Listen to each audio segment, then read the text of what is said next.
Joe Rogan and Michael J. White's episode 2456.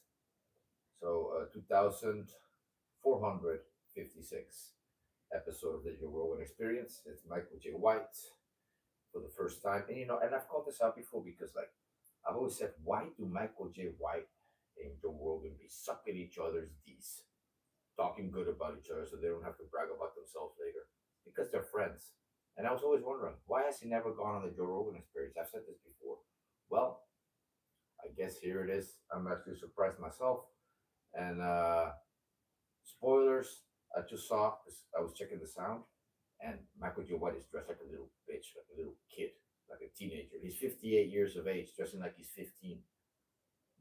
Wearing a baseball cap, wearing a shirt that says 40. See this shirt? It means I'll kick your ass. But yeah, let's start this. All day. You're all suited up. You got a wild card boxing hat on, a Bruce Lee shirt. Come on, son. Hey, we got the yellow and thing going on. Yeah, you got it all going on. Yeah. What's happened? Great to see you. Michael J. You hat on, a Bruce Lee shirt. Come on, son. Hey, we got the yellow and thing going on. Yeah, you got it all going on. Yeah. He says, "Come on, son. It's like, yeah, dude, like dress your fucking age, Michael J. You got a wild card boxing hat on, a Bruce Lee shirt. Come on, son. Hey, we got the yellow and thing going on. Yeah, you got it all going on. Yeah. What's happened? Great to see you. Man, things are really well. This That's thing is good. a little loud. Is it? There's on that thing there, there's a little volume knob. You can turn that sucker down. There it is. Last time I saw you was at Terry Black's barbecue. Yeah. It was random run in. That was crazy. That was crazy. Yeah, man. I was thinking about going there right after this. I'm like, what? Terry Black's? That place was no joke. That place rules. Yeah, man. Are you still in LA? Yeah. What's it like? In LA. It's cool, man. Is it? Yeah. You like it? You're the only person that said that. No. Yeah, well, because, okay, I defend LA in a way where, first of all, if you got a handful of good people with you, and your family, then it's so the fact that LA has all kinds of different things. You could be on a hiking trail in 20 minutes. You could be geographically, it's amazing. Yeah, and the weather, you can't. You can't really beat it. But so if you got good people, good friends, I agree with Michael J. White on this one. There is no place like LA. Although I must say, Acapulco has way better weather than LA. Way better weather than LA. But yeah, Michael J. White is right on this. LA is way better than Texas. I mean, yeah, I think Joe Rogan deep inside has regret leaving LA. with you, Yeah. then it's all good. You just run by crooks. It's a nice neighborhood run by the mob. It's run by the woke mob. Yeah. But I mean, geographically, you can't beat it. You could be at the ocean, and then you could be in the mountains in 2 hours. Yeah.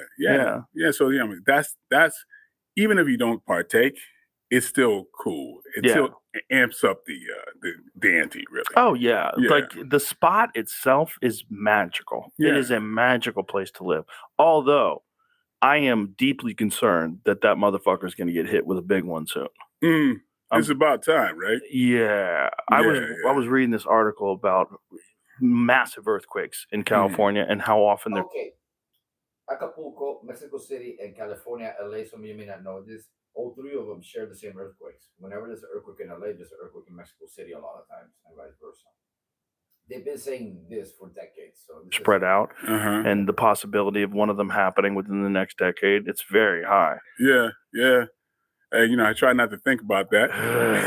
I try not to think about it too. But and now there's, you can.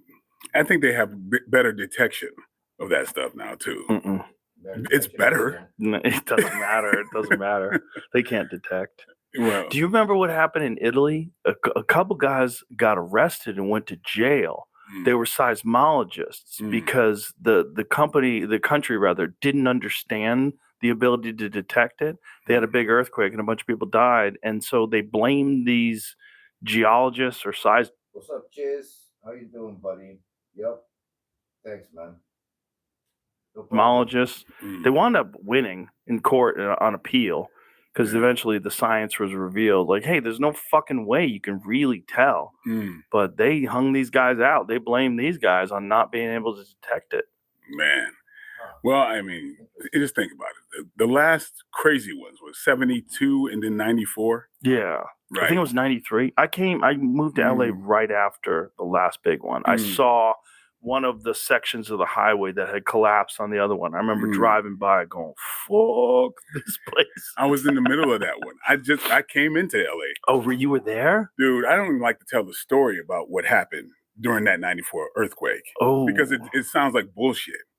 But literally, I got up, ran out of my house, my apartment at the time, jumped off the balcony, and watched it happen. You watched the house collapse? I watched the earthquake happen from outside. Oh, it's like no bullshit. Everybody. So I thought, oh shit, I overreacted. I had a bad dream. I lived on the first floor of this apartment building. All I know is I wake up, I'm off balance, catching my balance in the parking lot, right? And like, oh shoot, I gotta find the guard to get me back in the apartment building, right? And I'm thinking, what's like I've lost my mind or something. The next thing you know, everything shakes and the lights go out. Just everything gets black. And so I'm backing, I retreat back because I'm thinking the building is going to fall on me. And I'm like, wait a minute. Then I got the story from everybody else that experienced it. They said that the first thing that happened was the building shook and the lights went out. Well, I was outside watching that. So I'm outside when it happened. Like some kind of canine. What made you jump over the? I don't know. You had a feeling, dude. Or did you have like the first? Was it the first rumbles? I thought I reacted to the like some kind of an aftershock or some kind of rumble. No, because the girl that was with me. You left her in the apartment, dude. All she knows is that you jumped up and you ran out of. You ran out of the house, and I heard the door slide, and that was. And then the next thing you know, everything shook. She couldn't. She was trapped in there because there was a closet door that trapped her in the hallway. So when I got back in the place, me and a friend had to try to pry the door open because she couldn't get out. But I ran out of that place before the earthquake actually happened. How weird. Yeah. You got good instincts. I don't know what the hell that was. It has to be, because I don't even like telling that story because it sounds like bullshit. Michael J. White is like 6 minutes in or whatever. How long have I been streaming for? Michael J. White is 8 minutes in and he's already lying, bro. He's already saying a story that sounds like bullshit because it is bullshit. You felt the earthquake before it happened and you ran out and left your girlfriend inside. Come on, bro. Are you guys... I'm just saying, bro. It really happened that way because then the guard, I talked to the guard. I'm like, hey, when did the lights go out? Oh, it shook and the lights went out. I'm like, I'm watching that happen. So you felt it happen before it happened? Some kind of weird way. Well, I bet humans have that. You know what Michael J. White did right now? Some kind of weird way. When people lie with something that they should be going like this, Michael J. was a bad actor.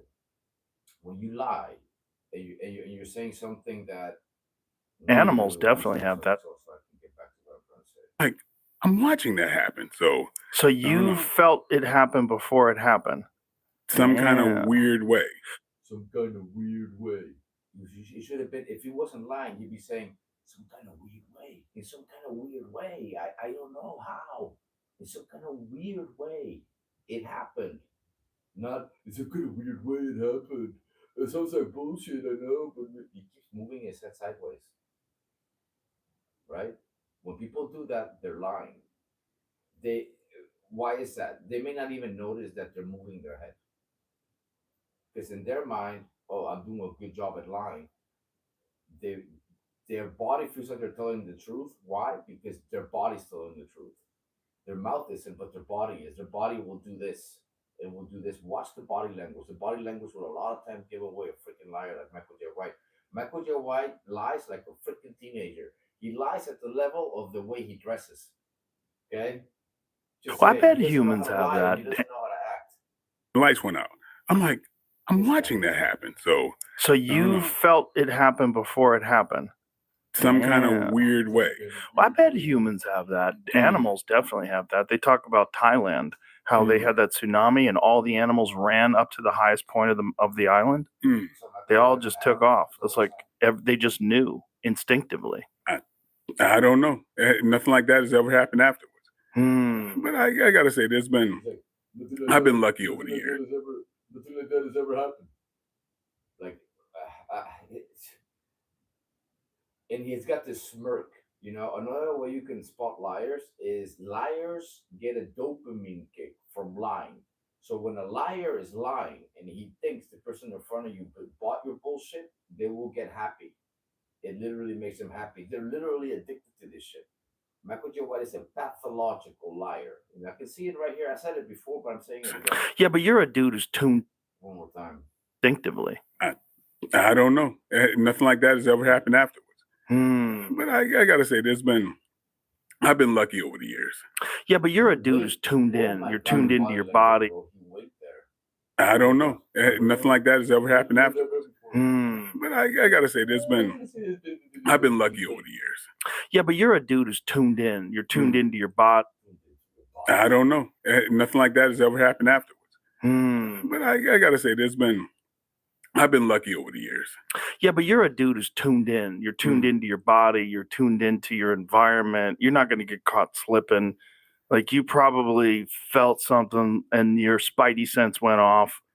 Yeah, I kind of have been like that growing up. Like, I've been on my own since I was 14. Been through crazy shit that you normally would see on movies. And that's the type of shit that gives you those kind of instincts. But I've been in my own since I was 14.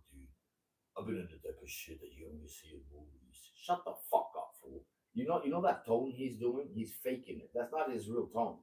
Anyone can do that. Like, Michael J. White's tone will get low like that when he's around someone who he thinks he can kick their ass. Like, Michael J. White probably thinks he can kick Joe Rogan's ass. That's why he can bring down his tone like that.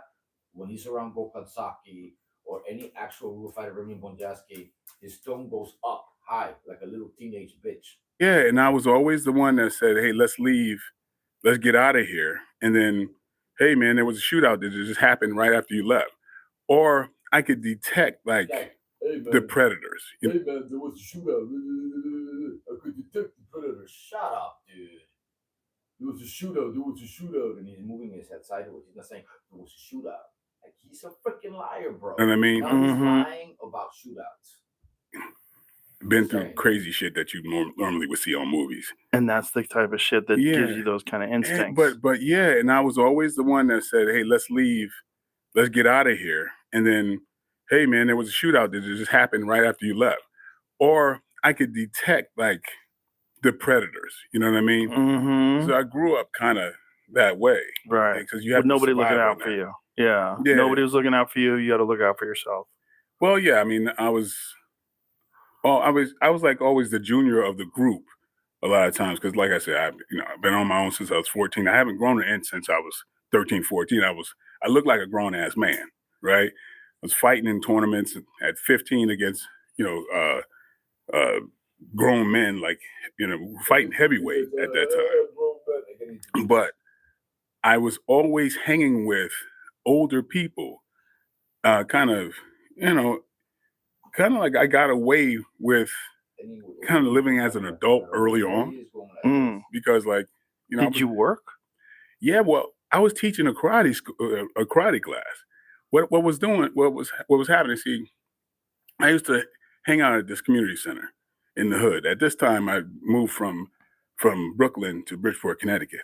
Right. Bridgeport's a tough neighborhood. Yeah. It was a lot of people don't know. Yeah, we had the top murder rate per capita, man. Like, Bridgeport's rough. Oh yeah. So I was constantly I mean, there's a community center that was like my haven, and I would go practice with me and my other karate nuts, and so I'd be in the paper for winning heavyweight, competitions or whatever. And so the people that was running the community center said, "Why don't you teach a class?" They thought I was an adult. Heavyweight competitions. Listen to him. Winning heavyweight, competitions or whatever. What kind of competition? And so the people that were point karate competitions as a teenager, heavyweight point karate competitions as a teenager. Let me tell you something, Michael Joe White. They don't mean shit. Nuts, Michael Joe White is a and real life karate so kid. I'd be in the paper for winning heavyweight, competitions or whatever. And so the people that was running the community center said, "Why don't you teach a class?" They thought I was an adult. Oh, that's hilarious. And so I was teaching like kind of like just under the table. I was getting paid under the table basically. But I had like close to 200 students early on, like when I'm 15, 16. Oh, that's crazy. Yeah. So, it was kind of a trip that, which is one of the reasons why I was a father at 15, because I had one of my students' older sister, it was like had a crush on her on his instructor. But I was kind of living the life of a grown-up, like early on. And so, there's a faction of people in Bridgeport who think I'm Satan, I guess, because they think that I'm probably in my 70s now. On. And so, there's a faction of people in Bridgeport who think I'm Satan, I guess, because they think that I'm probably in my 70s now. You're a vampire. Right. Yeah, so there's some people I had to admit, like, no, I wasn't the age you thought I was back then. Oh, that's crazy. Yeah, but I mean, so yeah, one of the things I'm really grateful for is growing up that early and having to, use my instincts, and being that street fighting and fighting was like my favorite thing to do, actually. And so when I got into the martial arts deeper and everything else, I just really dug into it and wanted to learn. So I left. If actual fighting was his favorite thing to do, how come you've never fought full? How come you've only done point karate? How come you only freaking play around with these UFC fighters? How come you don't ever do any actual real fighting or sparring? You only talk about your shit. And how you go and talking shit about Bruce Lee now you're wearing a Bruce Lee jersey like a fanboy? It's like, what's wrong with this stupid? The style and seriously, this, everything. I was just a martial art nerd for it, but I also like I was a martial arts nerd. There's a video of him next to Saki, Gokhan Saki, one of the best Dutch kickboxers in the world, and he's saying, "For him to be with me and help me, this nerd. I'm a nerd. I'm just a nerd." And now he was a nerd. It's like, dude, you are a nerd. Last time I checked, you were talking with a high-pitched voice next to Gokhan Saki talking about you're a nerd, and that was like 4 years ago. So what the hell is this? The realistic portion of it, even though I was doing other styles like wushu and everything else, but it was actually my haven. Somewhere Eddie Bravo has to find this video. There's a video of us working out together at. When Michael J. White in his teenage years was just doing point karate, Bruce Lee was actually doing boxing fights in Hong Kong. I'm just saying. Legends. Yeah. Where we were talking about hopping sidekicks and different types of sidekicks. And you threw out, there was a bag that we had that had a shitty chain. But regardless, you threw a hopping sidekick. Now he said the bag had a shitty chain. Now he said the bag had a shitty chain. See, didn't I call this out before? I already made a video on this shit. It had like, I don't know how many, 2,000 views. Now they're going to talk about the stupid time that he supposedly kicked the bag and broke the chain. Now the chain was shitty. What is it, Joe Rogan? Is the chain shitty or not?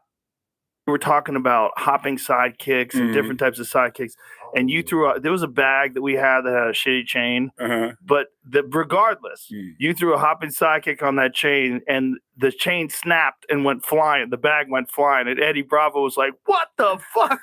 It's a funny video, man. Right? Yeah. I know Eddie has it somewhere. I'll text him after this and try to see if he can put it up on his Instagram or something. Yeah, if he can find it. Yeah, back then, man, we were training when it wasn't even popular. Dude, there is no video. Why are they lying so much?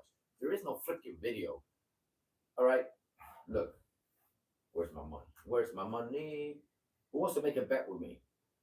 I don't know. I don't even know if there's a video or not, but I'll bet anyone 50 euros that there is no video. You know, I used to see you in the gym all the time. Yeah, all the time, man. And you were, just think about this.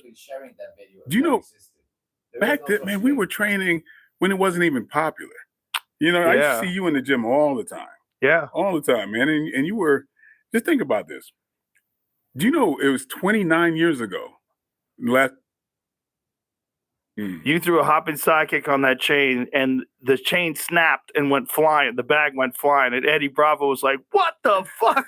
It's a funny video, man. Right. Yeah. I know Eddie has it somewhere. I'll text him after this and try to see if he can put it up on his Instagram or something. Yeah, if he can find man. it. Yeah, back then, man, we were training when it wasn't even popular. You know, I used to see you in the gym all the time. Yeah, all the time, man. And you were, just think about this. Do you know it was 29 years ago the last time you interviewed me? Yeah, that's right. 29 years ago. That after Bob Costa show, he took a week off, and I guest hosted it for a week. Yeah. And at that time, you were already training with Maurice Smith. Yes, Maurice was one of the guests. Right. You were training, because I ended up training with Maurice Smith. You know, every time I go to Seattle, we train together. So we're like part of this like kind of karate martial art nerd culture. Yeah. When it wasn't even popular. No. I used to see you all the time.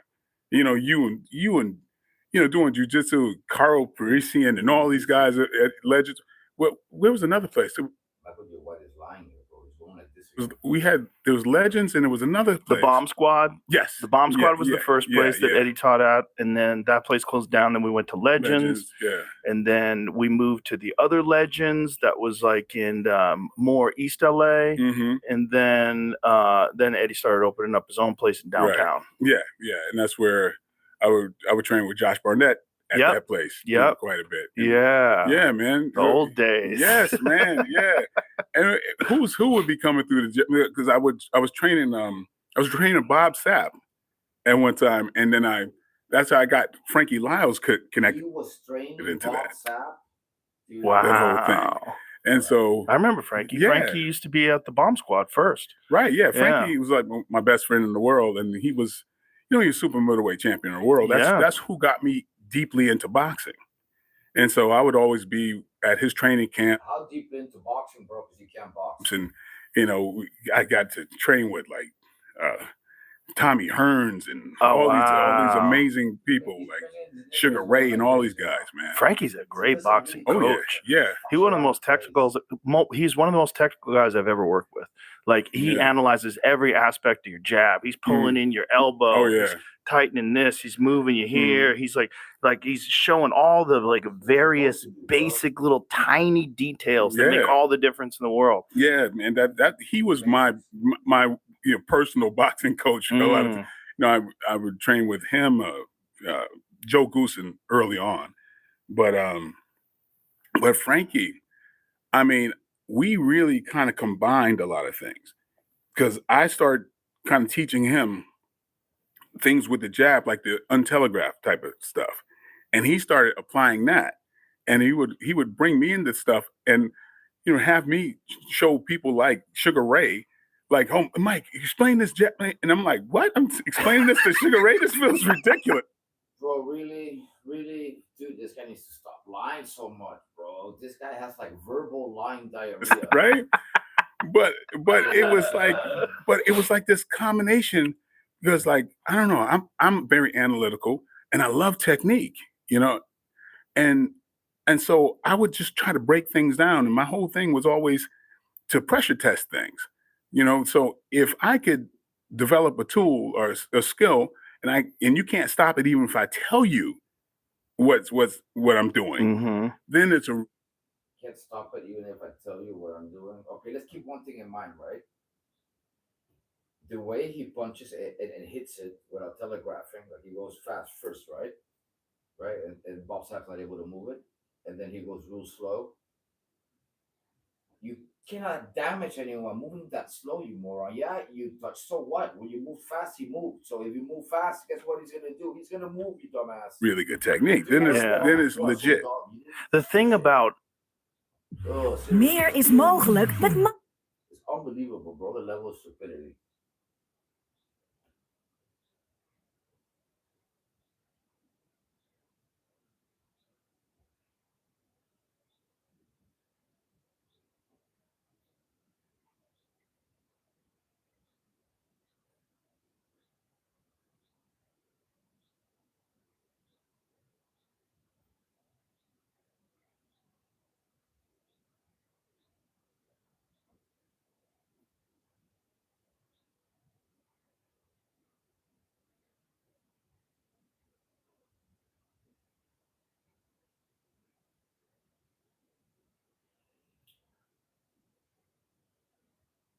Commercials were still going on. Unbelievable how many commercials these videos have nowadays. For real though.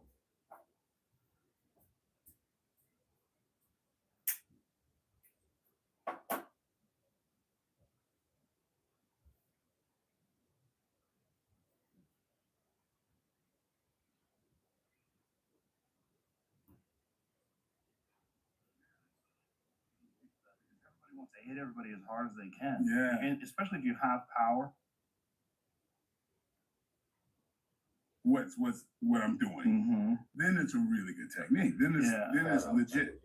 The thing about no telegraph at all, it's so much more effective than a harder strike with a telegraph. Oh God, yeah. Because it lands. Yeah. But it's so difficult to teach people that because everybody wants to hit everybody as hard as they can. Yeah. And especially if you have power, your instinct is to load up on everything.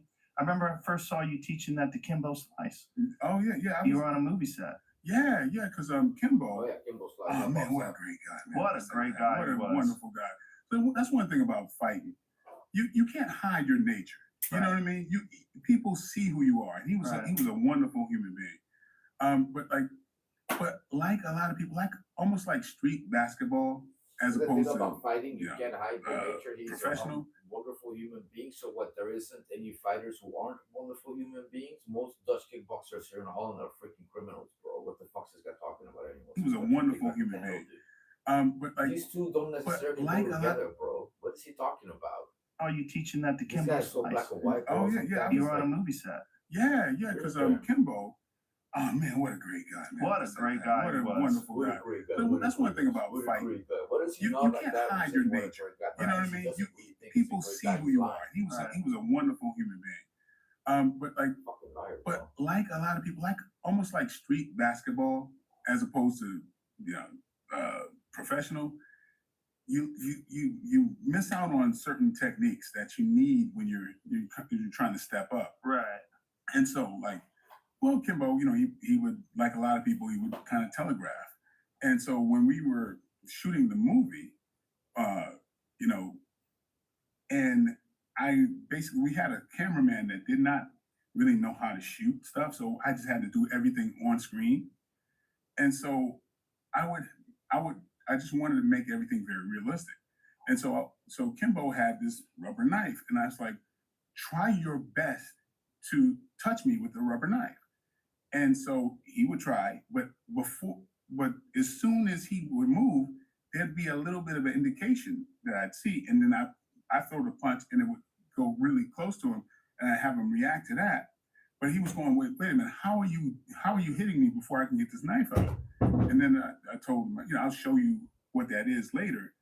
Because, kind of like, not to be real nerdish about it, but why are 50 and 60-year-old trainers meeting people's hands, like a 20-year-old guy's or contender's hands like this? You see the person with the pad moving just as much as the other guy, because there's an indication.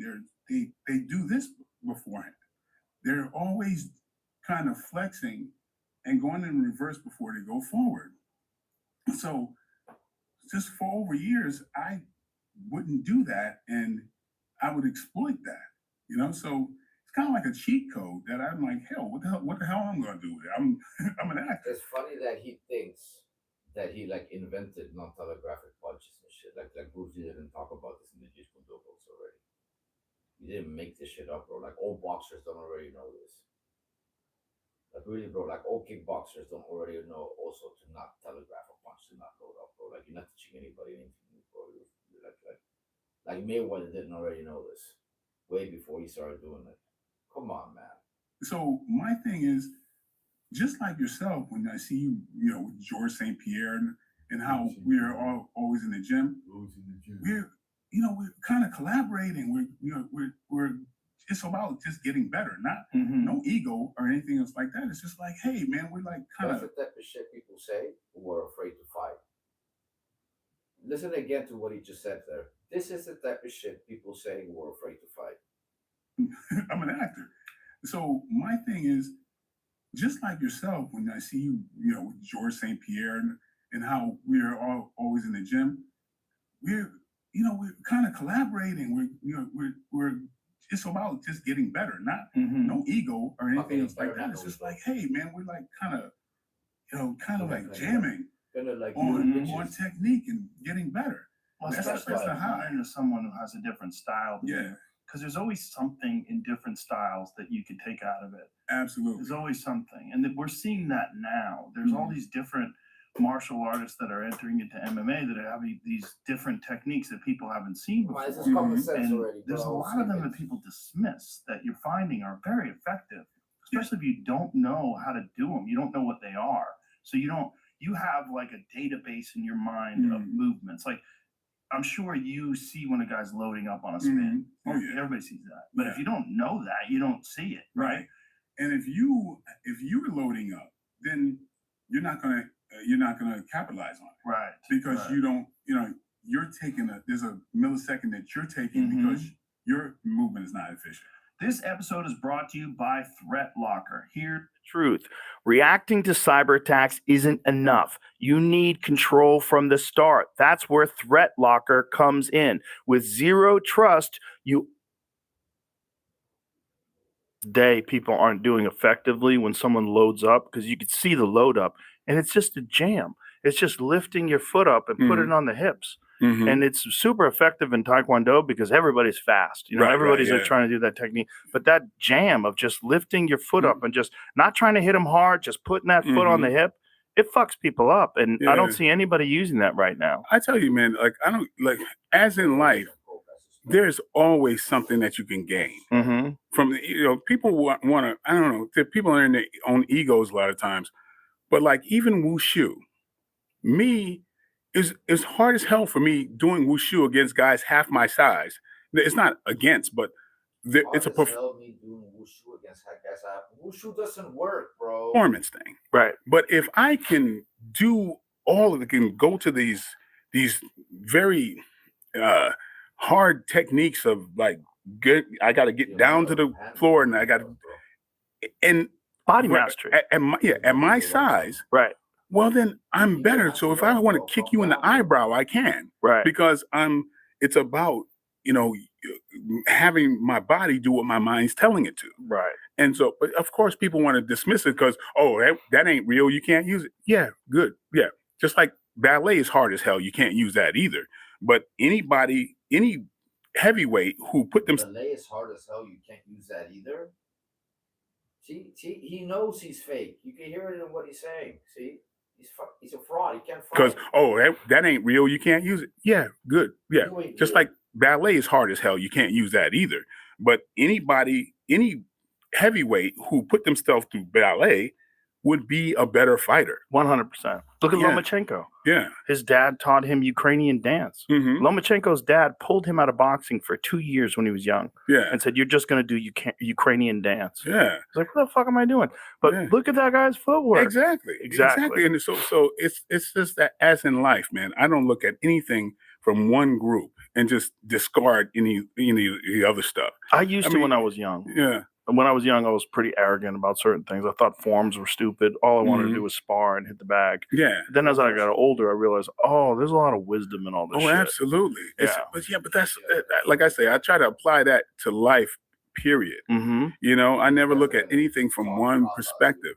I mean, I grew up in the hood, and I'm, my favorite band is freaking, the Eagles. Really? And yeah, I mean, and I'm listening to Jody Mitchell and all, And people are like, what are you doing? Listen, I'm like, what the fuck? You know, this is my life, man. Fuck you. Like, do you hear these lyrics? Do you hear Jody Mitchell's lyrics, man? What the fuck? That's all for me too. I mean, I'm just as passionate about, Aerosmith as I am about the Isley Brothers. But I've never looked at life as I have to think in this parameter. I'm got to be marginalized. That's just, man, come on. It's such a waste of life. It is. It's all for you, man. So I agree. With the martial arts and everything else, I look at every martial art, just like everything else. Everything has something to contribute. Yeah. Just like all people have something to contribute. Even an idiot, you can learn from an idiot. Mm-hmm. You can. Yeah. You can. Yeah. A lot of idiots say wise things occasionally. Yeah, because everybody's going to have a quotient. I guess that's why of UFC fighters can learn from him. Of legitimacy. Mm-hmm. Even, maybe it may be 20% as a and they don't see the 80%. Right. But until you acknowledge that 20%, they're not going to hear you. Right. You know what I mean? So that's the thing. It's like, man, we're on this planet, and one of the things I don't envy a whole lot of people, but I do envy you, because you get to expand your world. You talk to so many interesting people, and that's what a great thing. What a great thing to just have all these type of perspectives and all that coming through. And I got to say, man, I'm super proud of you, because I know you as Joe from the gym, and look what you've done, man. Thank you. Man, it's like that's a shot in the arm, because it's like people that you like and seeing them prosper, that's cool as shit. Like, yeah, I've learned a lot, man. And I didn't expect to. When we first started doing this, it was just for fun. We just get together with our friends, you knew what you wanted to do, man. You were pretty damn clear, because do you remember this? You remember me coming to, I think it was the Ice House? In Pasadena? Yeah, no. Oh shoot, it wasn't Ice House. It was in Orange County. I came Comedy to see Magic Club, maybe. I came to see you perform, and I offered you the role in Blood and Bone. Do you remember that at all? I do. Yeah, I do now. Yeah, okay. Yeah, because Blood and Bone, which is like actually Sony's most successful non-theatrical, that was basically a kind of a reimagining of Hard Times with Charles Bronson and James Coburn. Great movie. Yes, well, that role was basically that I was offering you was the James Coburn role, right? But you was dead set. You said, I don't want to do this acting stuff. I want to focus on what your interest, which was you stand up, and you're getting together. I know you and Eddie were doing like kind of Blood and Bones to stand up, dude. Oh man, talk about wrong choices, bro. Joe Rogan, you should have taken that role in Blood and Bones, bro. I mean, that's actually the only Michael J. White movie that I actually like, guys. I actually like Blood and Bones. I'm not even gonna lie about it. Even though I don't like Michael J. White, I like that fucking movie. I never liked Michael J. White, but Blood and Bones is a pretty good movie. I think it's the only good movie. Like, I think Joe Rogan passed on being on the only good Michael J. White movie and having a good role in it to do stand-up comedy. Now this is actual comedy, guys. What the fuck? I can't believe this shit, dude. The early podcast type of stuff or whatever. And I'm like, man, you really kind of knew what you wanted to do.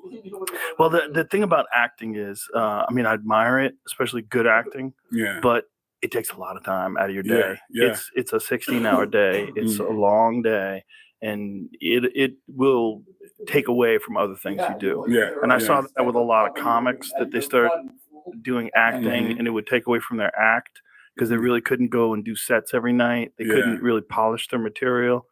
You can see stuff getting a little clunk. I'm sorry, guys. Joe Rogan is not one of the greatest stand-up comedians ever, because he built a mothership in Texas. It's just you gotta focus. You gotta find the things you enjoy and focus on them. Yeah, that's why I say I'm so proud of being there and seeing what you did. Where you being a part of the UFC when it was nothing promised, You know what I mean? And not only was it not promised, man, people looked at you like you were doing like snuff films or something. Exactly. They looked at like, I remember the early days, man. Dana White always says this: people who talk to you like you were doing porn or something. Right. Like I was on News Radio, the sitcom on NBC, and I was doing commentary where I was doing post-fight interviews for the UFC. And they were like, "Why are you doing this? Why are you flying to Alabama and doing cage fights?" See, this is what good movies are made of shit like this.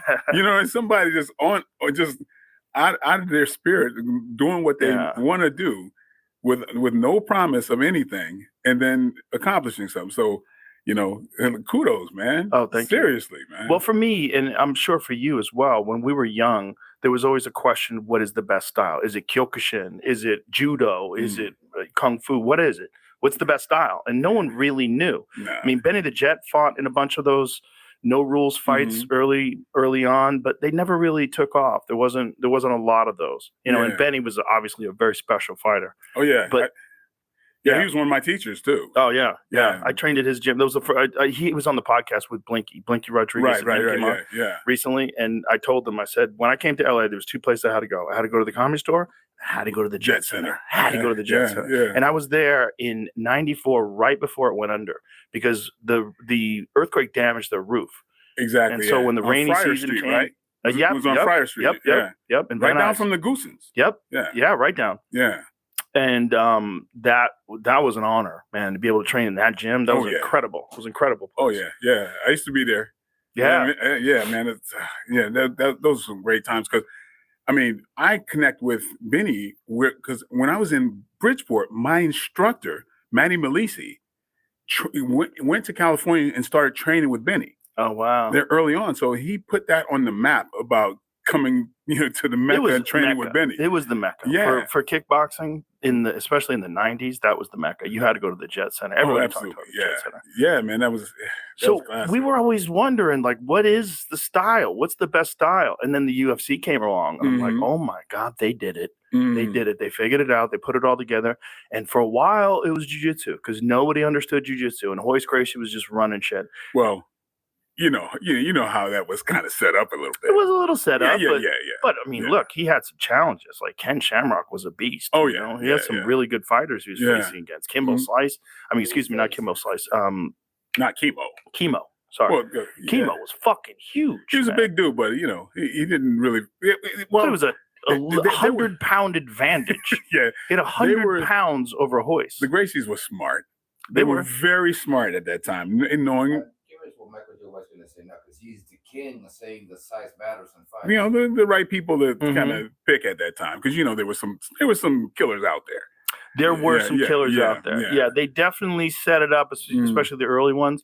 But it's like, it was good for us to see a guy like Royce, who wasn't jacked. He was a slender guy who only weighed 100. I'll tell you guys what wasn't good. The fact that people believe that BJJ is the best martial art in the world got a lot of people hurt. You guys don't gotta look far. Look up a Brazilian Jiu-Jitsu black belt in Brazil who died getting shot in a road rage incident because he thought he could beat a guy with a gun. That's how delusional these guys were. So a lot of people got hurt thinking that they have the best martial art. Get punched in the face, kicked in the dome, jumped, stabbed, shot. 75 pounds, and he was strangling everybody, arm-barring everybody. It was wild to see when he beat Dan Severn. Dan Severn was 260 pounds, and Royce tapped him off his back with a triangle. What a story! That put jiu-jitsu on the map. On the map, big time. But one thing that always broke my heart is people never knew about Hickson. Right. Oh my God. I know. That dude. Yeah. That cat was like, I always consider him like pound for pound the best, because he had this, not only, jiu-jitsu skills, but just his concentration. Yeah. And he was almost like, hypnotic. Right. You know what I mean? And just no waste of energy. None. Just unbelievable. What an amazing person to watch. I would encourage anybody to pull up his fights. Well, Talk here's about another great David versus example. Goliath stuff. Oh yeah, another great example of cross training too, because Hickson got really into yoga, and everybody's like, "What the fuck are you doing yoga? Yoga's for girls, right?" Hickson got really into yoga and got super flexible and really good at controlling his breathing. Oh yeah. And never got tired. Yeah, you saw him in the Hulk. Oh yeah, with Ed Norton. Yeah, man. It's something, man. That's talk about a legend. Oh, real legend. Yeah, man. Well, Hickson, there's a video of him, and he did this multiple times, where he would go to these gyms and he would teach a seminar, like a long seminar, and then roll with all the black belts and just tap them one after the other. World champions, guys that just didn't understand what was going on. Like, how is this happening? Oh yeah. Like Paulo Filho, when he was a WEC world champion, and he had won the Mundials, I believe. He'd won multiple jiu-jitsu championships, and he trained with Hickson. And he's like, man, it's true. He goes, I can't believe it. He goes, that guy treated me like I didn't even belong in there. It was crazy. And Hickson by that time was probably like 40. Yeah, and he's still just dominating guys on the mat and effortless. It wasn't strength. It was just pure technique and basics movement. And just mastering of basics. Basics. It was like there's no barambolos and no X guard, nothing crazy. Everything he did is like jiu-jitsu 101. For those of you tuning in, we are reacting to the Joe Rogan Experience with Michael J. White, episode 2456.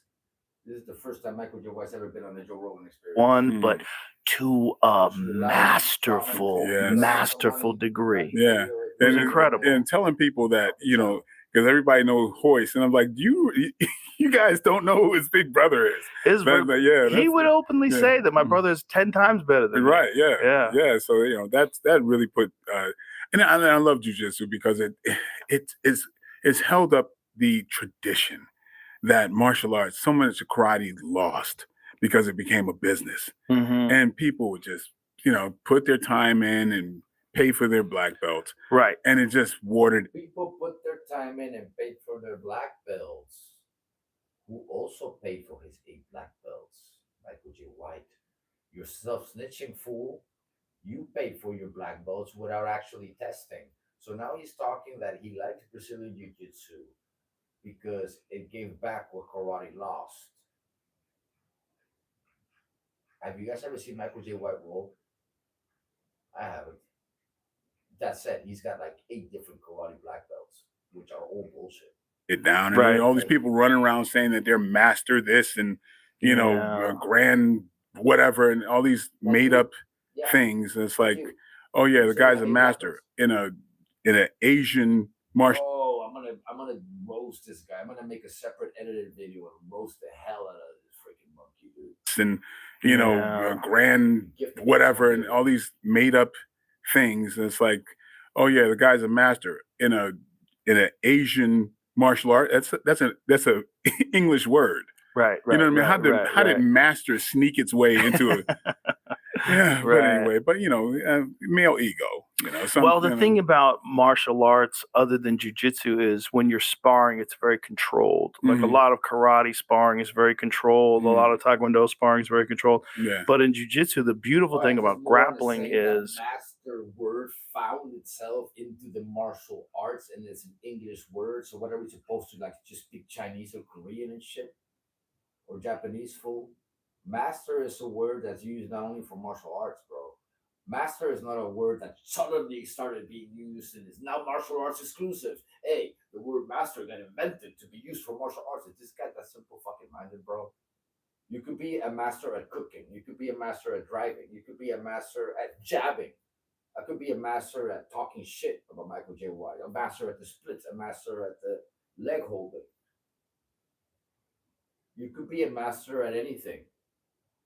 So to say master of martial arts after 4th dan, the only thing is he's not a master. This is why he's talking shit, see? You know how good everybody is because they all spar. Yeah. They're all rolling with each other, and they're essentially going full blast until the tap. Yeah. And master is a word to describe for anything, not just martial arts. Not martial arts exclusive, you moron. Jiu-Jitsu is when you're sparring, it's very controlled. Like a lot of karate sparring is very controlled. A lot of Taekwondo sparring is very controlled. Yeah. But in Jiu-Jitsu, the beautiful thing about grappling is you know how good everybody is. I don't know about you, Just because they all spar. Yeah. They're all rolling with each other. And they're essentially going full blast until the tap. Yeah. And so there's no... Unless we're sparring with no gear. But as soon as you put the gear on, it's full on sparring, bro. Hiding. There's no hiding your skill. Yeah, I love what Eddie Bravo used to say. Basically, when you won, I killed you. Yeah, yeah. I just killed you. Yeah. You know, so that's like, wow, that's a trip because it's like, it actually works out that way. Oh, yeah. Yeah. If he gets you in a triangle and you tap, it's because you were about to go to sleep. Yes. And once you're asleep, you can just stomp your head into a pancake. Yeah, yeah. You're done. Yeah, and just hold on to that triangle and then you never wake up. Yeah, what a humbling thing. Yeah. You know? Yeah. Very humbling. Yeah. And what's really humbling is how quickly someone can do it to you when you don't know what you're doing. Like that was shocking to me because I had all this martial arts experience and I first started training. I was like, what's someone going to do to me? I wrestled in high school. I'm strong. I'm fast. I know how to fight. Yeah. I just got manhandled over and over and over again. I was like, this is ridiculous. Yeah, see that. But he got manhandled by jiu-jitsu people over and over and over again. That means you weren't that good at wrestling. Kudos, because a lot of people because of if you got an egotistical thing going and you get that your little I don't know. Your comfort because you got your black belt and all that kind of stuff. That means jack nothing. You know, to everybody I know who continues and really to learn, real fighting. Yeah, knows when you had a boxer beat the hell out you and you go, oh wait, there's a lot of this stuff I got to toss out the window. Yeah, and because I never forget like times where like. A wrestler gets to me or a boxer like pieces me up like early on. I'm like, no, I got to learn this. Oh, yeah. Yeah. I went through several of those. I went through one of them in high school because I had a friend in high school that was a wrestler. And I didn't think it. Good enough to beat Mike Tyson, even though he took it back because he actually doesn't believe it. He doesn't want to fight anybody. He's probably regret saying it. But deep inside, he knows he can. He was just talking shit. Anything of wrestling. I'm like, that's not even a martial art. And then we wrestled on the grass one day and he just took me down at will. Yeah. And I was like, this is ridiculous. Yeah. Like he was pinning me down. I couldn't move. I couldn't get up. I'm like, this is stunning. Right. I thought I'm strong. Yes. I thought I could move. I thought I'll be able to get out of the way. No, I had no chance. Yeah. And he wasn't even a great wrestler. He was just a decent wrestler. Yeah. And it just humbled me over and over and over again. So then I started wrestling. And then when I got into Taekwondo, I thought I'm really good at Taekwondo. I was competing on a national level. I won the state championships 4 years in a row. I was fucking people up. And then I remember the first time I boxed with a really good amateur boxer. I was like, oh, Lord. Okay, hold on. I got to stop Joe Rogan there for a second. He says he won all these tournaments, right? I'm strong. Yes. I thought I could move. I thought I'll be able to get out of the way. No, I had no chance. Yeah. And he wasn't even a great wrestler. He was just a decent wrestler. Yeah. And it just humbled me over and over and over again. So then I started wrestling. And then when I got into Taekwondo, I thought, I'm really good at Taekwondo. He thought I'm really good at Taekwondo. I was competing on a national level. I won the state championships 4 years in a row. I was fucking people up. And then I remember the first time I boxed with a really good amateur boxer. I was like, oh, Lord. If that's true, where is the video footage of those fights, fool? If you won a state championships 4 years in a row, that means you had a lot of fights in those tournaments. These are eliminatory tournaments. You fight multiple times different people. There's only one video of Joe Rogan doing one spinning back kick and dropping a fool. And it's not even a counter kick. It's just him attacking him, and the guy just doesn't fucking react. He just stands there and takes it. Doesn't do anything. It's almost stupid. And the spinning back kick lacks a little bit of technique because he goes round too much. I don't know. What I'm saying is a professional Taekwondo person would have moved away from that kick because the guy standing there wasn't even attacking. Like it wasn't a counter kick. So my question is, where's the rest of the footage, fool? I don't buy it. I don't believe it until I see it. And this kid was like 18 years old. And I was at the gym, and he went on, his name is Dana Rosenblatt.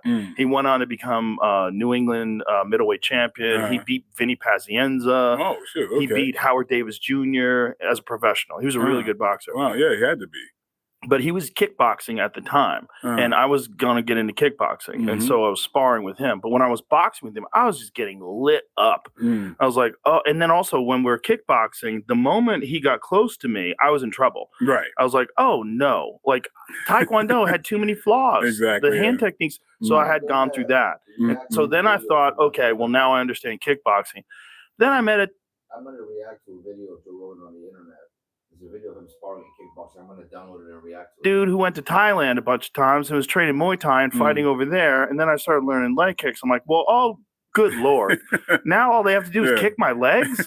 I didn't even think of that. And then I started really paying attention to WKA fights, like the old Dennis Alexio days with Don the Dragon Wilson. And I was like, leg kicks are everything. Oh my goodness. And then I'm like, okay, well now I got a solid foundation. I understand how to fight. And then I started getting Jiu-Jitsu. Like, oh no, back to square one. I'm getting raped. I was just getting mauled on the mats. You know what this shit means, what Joe Rogan just said? What it really means, what this really means is that he took Taekwondo and never did it long enough to actually get good at it.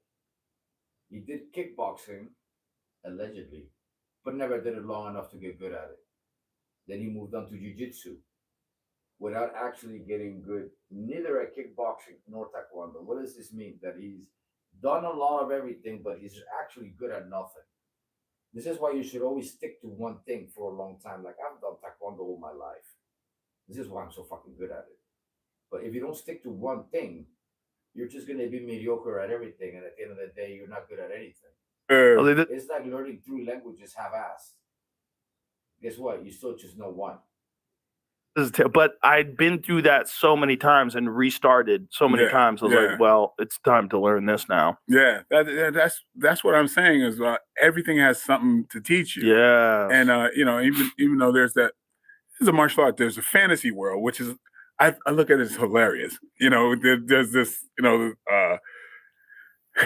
know, there's, sometimes I would say it like this, like with martial arts is the Dunning-Kruger effect in the like he'd be thinking about what to say out loud. It's like, bro, pause, think, talk slower, bro. He'd be like it's like I'm gonna say I would say it like this. It's like, dude, shut the fuck up and think first before you open your mouth. Largest way possible, because everybody out there has an opinion of martial arts, though very few people really know what it is. They want to look at. He's talking about the Dunning-Kruger effect. You're welcome for teaching. In the largest way possible, because everybody out there has. Talking about the Dunning-Kruger effect. The level of self-projection in this video on Michael J. White is amazing. Well, it's time to learn this now. Yeah, that's what I'm saying is everything has something to teach you. Yeah. And even though there's a martial art, there's a fantasy world, which is I look at it as hilarious. There's this, I don't know. There's sometimes I would say it like this, like with martial arts is the Dunning-Kruger effect in the largest way possible, because everybody. The effect, says the guy with the high IQ. Dunning-Kruger effect, fool, get it through your head. Dunning-Kruger effect. Dunning-Kruger effect. Like, repeat it in the mirror like 100 times before you go on a international podcast and make a fool out of yourself without even being able to talk proper English. This guy speaks 1 language and cannot even speak that one properly, bro. I speak 3 perfect. I can spell and speak English, Spanish, and Dutch perfect, fool. I'm just saying, this motherfucker can't even speak his own language, right? He doesn't even know how to talk. Out there has an opinion of martial arts, though very few people really know what it is. They want to look at, the movies and everything, and they really want to believe that. Mm-hmm. They want to believe that this guy who, kicks in the air and all that kind of stuff will be able to beat a champion. And in a way, hey, I benefit from that to some degree, because they think that about me. The guy who but makes fake 720 720s in the air, pretends he does a 720 but doesn't. That he'll jump in the air, spin twice, land, and then pretend it's like one kick. This is the guy jumping in the air, spinning around in movies, talking about he can beat real fighters. And now he's talking shit about people who are like that. I'm like, there's not many people like that, bro. You're like probably the only one. Why are you like? This video's gold. I mean, even though I'm comfortable fighting, and I love to. I mean, I just love fighting against anybody. But you've had actual competition experience, like a lot of competition. Yeah, experience. but my best experiences is with like I got a chance to train against. You've had actual competition experience, like a lot of competition. Yeah. Joe Rogan is just like pushing him to talk more bullshit. It's funny. A champion. And in a way, hey, I benefit from that to some degree because they think that about me. But I mean, even though I'm comfortable fighting, and I love to. I mean, I just love fighting against anybody. But you've had actual competition experience, like a lot of competition. Experience. But my best experiences is with like I got a chance to train against champions at their place, when they're at their best. And it's not an ego thing. It's just like, I love to be able to test myself. And I mean, because I'm my biggest competition. And so that's how good you can hug John Jones. That's how good you can kiss them. That's how good you can just pretend you're training with them. No hard sparring though, no real fighting, because I cannot get my face messed up, bro, because I'm an actor. I got a movie coming up, so we can spar, but not hard this time, not to the face this time. Next time we'll go to the face, but not this time. You hit me in the face, I can't do my movie. That's exactly what he be telling me. That whole thing about just what the bow means to me is like, thank you for making me better, right? By providing me an obstacle, and the higher the better the person, the better I can become. 100%. And so I loved it. So for years I'm in there with Gokhan Saki and Maurice Smiths and the Gokhan Saki footage is on the internet, fool. You know what I did with Gokhan Saki? Gokhan Saki is used to hard combinations, bro. Like I've trained in Mike's gym where Gokhan Saki trains, like relax hands, bah, bah. He be throwing bombs, bro. Then this moron comes up, tells Gokhan Saki to do this to him, and then put this hand up so Michael J. White could do this. We're like, really? You're training with Gokhan Saki, and this is what you're having him do for you? Even Gokhan Saki so in the past, like, what the hell is this moron doing? And then he called himself an who you name it. That's all he did. I consider myself one of the luckiest like martial artists on the planet because I get to train with so many people. Sometimes at my house, and I've got all these former champions training, and Rampage when he was champion, I go to his place, and and honestly, like the things I brag about is when I get humbled, because that's when I learn something. For sure. My philosophy. That's the reality. I'll say it again. He hangs out with champions and does this for publicity for himself, and they do it for themselves as well, publicity. Because I love to be wrong, because every time I'm wrong, I learn something. Absolutely. And so, like, some of the best times for me is like, I know when I was, Michael Bisping was getting ready for to fight George St. Pierre, and we were in Thailand. I was like, yeah, let's mix it up. What were you doing in Thailand? Oh, we were doing a movie out there. Oh, wow! But he had to train. He was getting ready for the George St. Pierre fight, and so I was like, yeah, let's do some rounds or whatever. And I got so winded. The second round, I'm like, dude, just whoop my ass. I feel. A movie with Danny DeVito, Martin Lawrence, when Martin Lawrence's character blinks when he lies, Michael J. White. So like, I had not noticed that tick about him, bro. Michael J. White blinks when he lies. And I got so winded. The second round, I'm like, dude, just whoop my ass. I feel so like I'm embarrassed. Bisping was a cardio machine. Yes, he was. He was a cardio machine. I didn't expect that because we about getting his ass kicked by a boxer, right, in Thailand while he's doing a movie. Where are the bruises from you getting fucked up in that movie? I'm gonna look up that movie and see if you have any bruises. Yeah, let's do some rounds or whatever. And I got so winded. The second round doesn't really specify what he did. You just said doing some rounds so people think they actually fought. You didn't fight any boxers, fool. Stop lying. I'm like, dude, just whoop my ass. I feel so like I'm embarrassed. Bisping was a cardio machine. Yes, he was. He was a cardio machine. I didn't expect that because we spent all day on a yacht the day before, and he was drinking nonstop. I'm a non-drinker, right? I'm like, this guy's gonna, I'm gonna probably take it easy on him today. He is one of the toughest motherfuckers that ever fought in the sport. I swear. And this is what I say about him. No matter what you think about watching his fights, you have to understand, not only did he accomplish so much, he accomplished a lot of it with one eye. One fucking eye. He had 11 fights in the UFC with a winning record with one eye. Yeah. Crazy. Yes. Yeah, that's, man. He would memorize the eye chart so that when they covered his eye. All the respect in the world to Michael Bisping and all the disrespect in the world to Viking Samurai for calling him out and talking all the shit you talked about him, bro. Michael J. Dude, Viking Samurai, you ain't got no shame. And Michael J. White, you ain't got no shame for being buddies with him. He could cite it out like he could read it.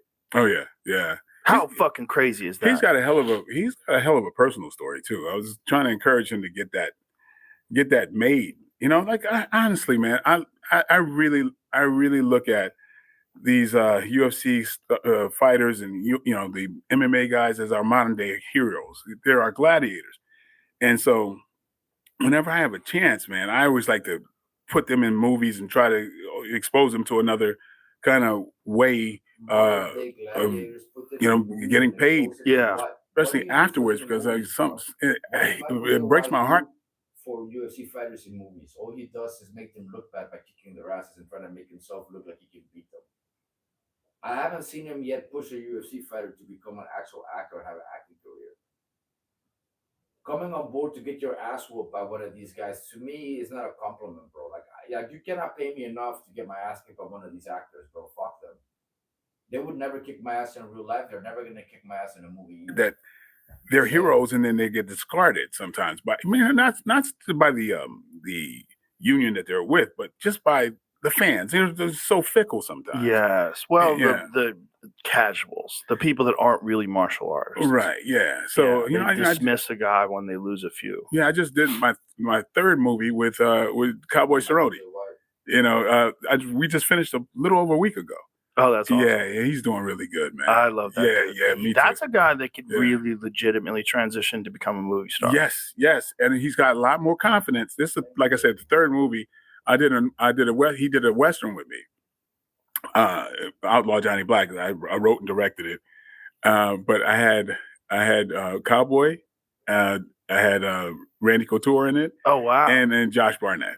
Randy's done an amazing job of transitioning. Oh, absolutely. The Expendables, and he's great at it. He has a great personality, just very calm. I remember one time he was fighting Tim Sylvia for the heavyweight title, and he came out there, he had a smile on his face, he looked over at me and he winked. I'm like, how is this motherfucker so relaxed before he's fight? But he had an amazing perspective. He's he said to me, the people who love you will love you whether you win. Bro, how he's just so relaxed by going into a fight is by just being good at fighting and sparring all the time and not being afraid of it. Fool, not that hard. And lose. The world is full of people who aren't afraid to fight or spar. And he said, what's the worst thing that can happen? You lose? He goes, you've lost before. Yeah. It's no big deal. Yeah, remember him spanking Tito? Yeah, he got on top of him spanking him when he had him down. Yeah, Randy was an animal. Yeah, well, when he had that heart attack while he was shooting my movie. That's crazy. And this came back to set like nothing. How did he have a fucking heart attack? I don't remember how exactly. It was, and I think he drove himself to the hospital. Yeah, man. Talk about an American hero, man.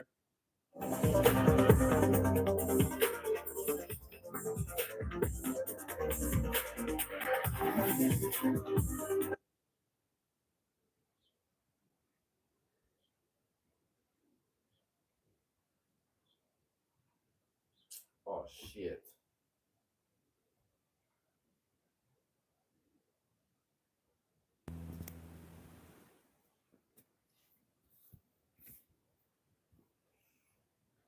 I just turned on the mic, guys. Thanks, Chase. Appreciate it, bro. I just turned on the mic. I didn't realize the mic was off. I think you guys could still hear me anyway. So, but I don't know why it's off by itself. Yeah, man. It's talk about an American hero, man. I mean, I was there for his first fight. Really? Yeah, 1997. Yeah, I was there for his very first fight. Oh, shoot. He fought this huge jack dude, took him down, mounted him, beat the shit out of him. It was wild. It was like that was the time where wrestlers had first started cracking this code. Right. Yeah. There was this code of there was a lot of people that thought like jiu-jitsu was the only way, and then the elite wrestlers got in there. Oh, God. The Mark Kerrs, the Mark Colemans, and then Randy, a bunch of these guys got in there, and then they realized like, if a guy could just take you down. This is what I was saying earlier, right? If he was so good at wrestling, how come he was getting his ass whooped by all these jiu-jitsu people? If you can wrestle and do judo, you're gonna give jiu-jitsu people a hard time. Beat the fuck out of you from the top. Saying. There's not a whole lot you could do about it. Right. And then we realized, like, boy, that's the true cornerstone of martial arts. Yeah. The ability to take a guy down. My goodness. I mean, what's harder than wrestling? I don't think there's the hardest sport in the world. Yeah. The hardest sport in the world. Kicking is harder than wrestling. The stretching and the leg hold, kicking at a really high level with the leg kicks included is harder than wrestling. It's more difficult. Physically more difficult. And the best sport in the world to get your kids into at a young age, because the discipline and the mental toughness. Wrestling is not the best sport to get your kids into at a young age. This is bullshit, Joe Rogan. The two best sports the best sport to get your kids into at a young age is ballet, right? And if you're gonna get them into martial arts, definitely you want to get the kicks in early, because the stretching is the hardest thing to achieve. The speed from kicking is the hardest thing to achieve. The wrestling, the judo, the jiu-jitsu, you can always develop that later in your teens. But as a kid below 10, your kicking ability is important, man. One kick, the fight's over in less than a second if you do it right. What the hell is this guy talking about? They will carry them through for the rest of their life. Yep, tenacity, just the stick-to-itiveness, whatever you want to call it. And I think he's on coke, bro. Listen, how many times he goes wrestling. I remember wrestling in high school. You know what? Every time we're gonna do a thing now, but I was like, I'd never trained. Every time Joe Rogan does this, I'm gonna do it too. Okay, just for you guys to actually notice it. That is that's the true cornerstone of martial arts. Yeah. The ability to take a guy down. My goodness. I mean, what's harder than wrestling? I don't think there's the hardest sport in the world. Yeah. The hardest sport in the world, and the best sport in the world to get your kids into at a young age, because the discipline and the mental toughness that they get will carry them through for the rest of their life. Yep. Tenacity, just the stick-to-itiveness, whatever you want to call it. Yeah, that's just like... Even high school wrestling. I remember wrestling in high school, and I had already done martial arts, but I was like, I'd never trained that hard. I was like, I can't believe... And then it carried me over into my Taekwondo career, because I realized, like, oh, I'm leaving a lot on the table. Like, I'm not training like these guys are. Right, yeah, so I started running. I started adding all these things to my training that I wasn't doing before. I started doing a lot more calisthenics, a lot more different things. I was like, I'm leaving something on the table, because we were not training in the gym, and we were sparring hard. We were doing hard rounds. You'd get tired, but it was not the same as what we were doing in wrestling. Yeah. No one trains harder than wrestling. Anaerobic stuff, man. That's man. I got the wrestling bug when And when I was in my, it's funny. You know what I'm starting to notice? I think Joe Rogan knows where the camera's pointing when, because every time that the camera's pointing at Michael J. White, he tends to go, yeah, he's on coke, dude. And I can see it more now. He really has eye bags. Like his eye bags are like purple turning, bro. Like Joe Rogan, bro. It's becoming harder and harder to hide that you're on cocaine, bro. And I know cocaine is a hell of a drug. It's expensive though, but you got all the money to buy it. But dude, you're not gonna last if you keep doing cocaine mixed with steroids, bro. Senior in high school, and the football coach was a wrestler in college, and he challenged me. I think we did this 2 years in a row, in my junior year and my senior year. At the end, there's one thing about Michael J. White. I'll give him this. At least he's not on coke, even though Joe Rogan's coked out of his mind. Michael J. White is not high on drugs. I think the only drugs Michael J. White probably does is his steroids. I don't think Michael J. White just doesn't give off any signs that he smokes weed, or that he doesn't have like the weed smoker cough. He doesn't touch his nose. He doesn't sniff. His eyes look normal. Even though he's delusional and he's more addicted to lying, that's his real drug, lying. He's not on any drugs. Joe Rogan is. Joe Rogan is a lot more honest, but he's on drugs. Michael J. White is not honest, and he's not on drugs. We Simple we observation. just go like, he and I. Yeah, I was, like I said, I was big for my age. Were you playing football? I was for a very short time, but I ended up I wasn't designed for team sports. Me neither. I ended up beating up the football coach. Oh no.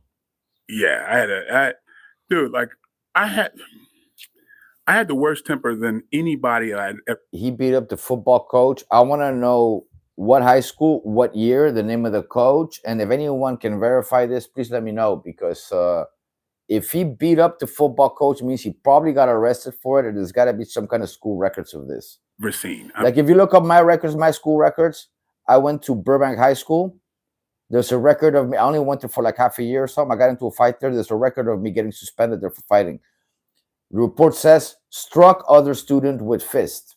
Just saying. I mean, I used to go into fits of rage. I was so angry early on, man. It's like the Hulk is like, Mike, you should chill out a little bit, man.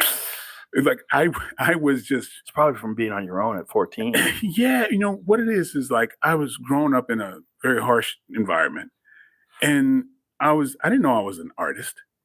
I didn't know I was a writer, director, whatever. You didn't see those growing up where I am. Right. And so when you're a sensitive kid, man, what you do is you build armor. Like I was to play Mike Tyson later on, and I understood him quite well. And if you're sensitive, Mike Tyson thinks your movie sucked. So the movie of the guy you portrayed thinks the movie sucks. If Mike Tyson thinks the movie made about him starring Michael J. White sucks, what else can I say? Jamie Foxx is going to make a new movie, I think. He's an actual actor. I know he's going to respond to this. I'm curious. Anything that's precious, you put it in, you lock it in a safe, and you become the safe. And it's like, I grew up. My brothers were completely different. They're engineers, so things rolled off their back. But like for me, I was just volatile, and luckily I had martial arts to kind of put my focus into.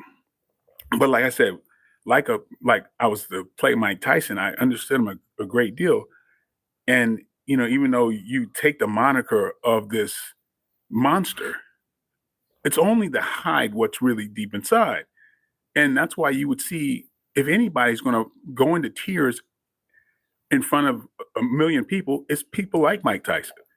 And you go, how does that fit in the same person? Right. And so that's what I was growing up. And, I don't know if you know this, but I was a school teacher before I was an actor. Oh, really? A school teacher. EMD. Whoa, bro. Whoa. He was a school teacher? Whoa, okay, break time. Michael J. White was a school teacher before he was an actor. Oh my God, bro. Really? What the fuck? Okay. All right. I don't like school teachers. I never did. I fucking hate teachers. School teachers in general. A lot of them are child molesters. A lot of them. Anyways, a lot of them are child predators, dude. I don't like them. That said, school teacher. Last time I checked, he also tried to become a cop. How do you go from trying to become a cop to actually just being a freaking school teacher? I'm just saying, how do you mix these two up? It's weird. School teacher. Why didn't he stick to teaching martial arts? Why school? There's something suspicious about this whole thing. A teacher. So I focused on a lot of kids who were very much like me, and I still do that. In a way, I consider that my real job.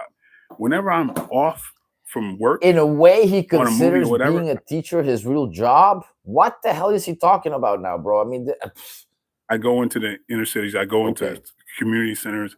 I devote my time because there's nothing that I could do. There's no better spending of time than something like that. Is there? Because I was luckily saved. I had just at the right times in my life, just different seeds planted. And so I'm confident that if those seeds were not planted, I would not be here. Because like I say, I was been through some crazy stuff. It's a classic story. Yeah, bro, man. Like I tell you, like just little under 2 years ago, a buddy of mine, who's a close friend of mine, he he got out of prison. He was in prison for almost like 30 years. And he found me on Facebook.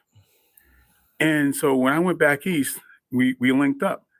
And I know a lot of people who have businesses and everything. I hooked him up, got him a job, and we were sitting over lunch. And in the middle of him telling me like a third or fourth story, like back in the glory days of us or whatever, while he was in the middle of this story, I was, kind of getting myself set to kind of set him straight, because I don't know if you want to call it superstitious, but I won't lie.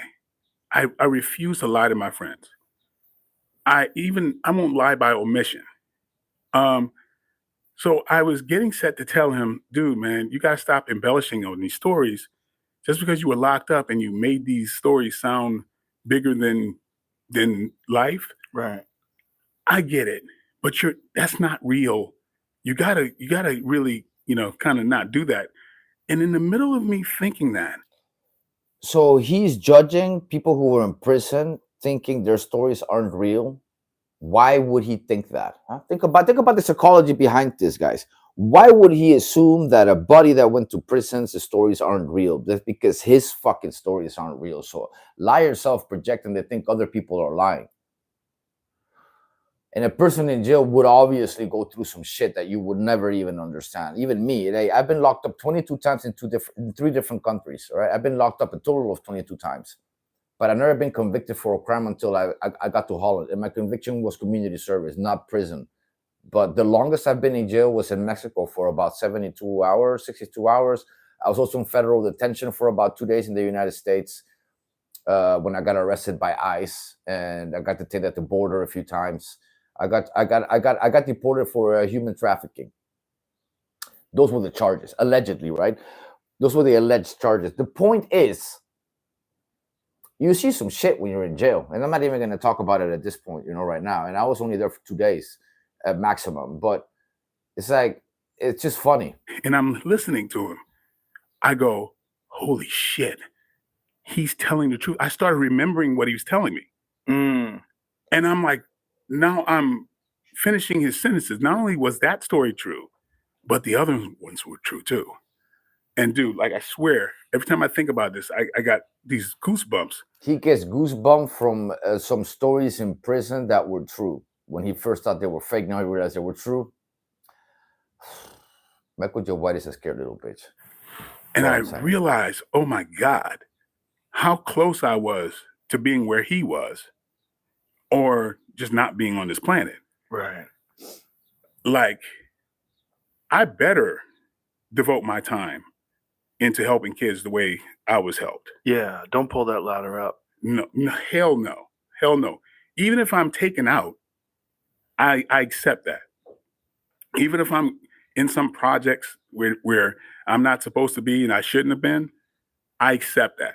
Because, dude, I am abundant. Tell me what projects you're at so I can come find you, fool, if you want to accept it. I'll give you an ass whooping in one of these projects. Lucky. Just give me location. It doesn't even fit on the radar how lucky I am. And I could remember a lot of these crazy stories, aside from the ones that he made me conjure back up. But man, I'm like, wow. Well, that speaks to your character, that you had downplayed it all in your mind so much that you thought he was exaggerating. I swept it under the rug. Yeah. Because you're not that person anymore. No, but I mean, there was so many events, things that I just call it on a Wednesday that I went through, that it's like, I don't know, like, I think I wouldn't trade it, because I continue to be the happiest guy I know because of, I think, some of that. The happiest guy you can he knows is appreciate himself. the good times. Oh my now. God, yeah. And I should be slapped if I complain about I'll do it for you. anything. Right. You know what I mean? Like, what? And so, so I just, boy, I just know I'm so blessed. And what we do, what we're doing even right now, man, we're in the service industry, man. You're here to serve. In my opinion, That's what we're all here for.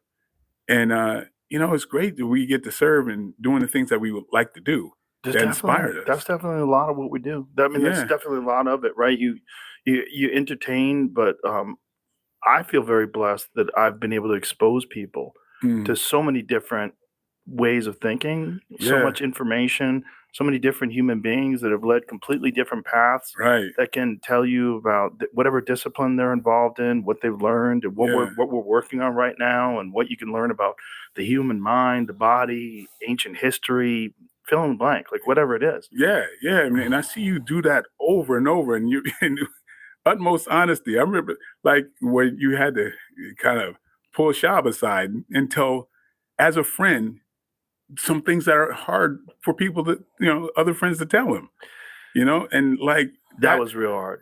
Yeah. Well, that was real hard because I love that guy.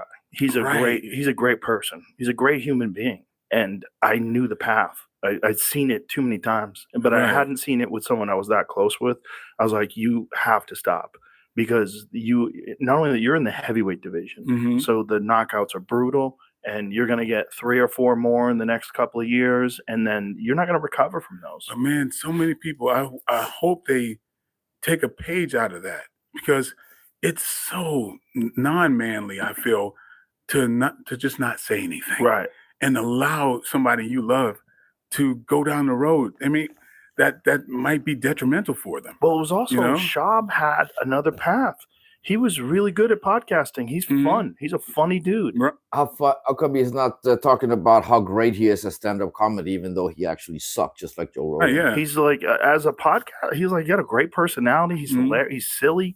He's a big, giant, silly dude. Yeah. And like, we would have so much fun. And he was doing really well. And he was making more money doing that than he was fighting. Yeah. But his identity was so wrapped up in him being a top 10 UFC heavyweight. Right. He had beat world-class guys like Mirko Krokop, and he was legit, man. But that time had passed. Yeah. And I saw that he was 1 foot in and 1 foot out. And as soon as the guy's 1 foot in, 1 foot out, you're going to run into some guy who has both feet in and is a fucking samurai. And then you're going to wake up on a stretcher. Yeah. And you're on the way to the hospital going, what happened? And you don't remember the fight. You don't remember nothing.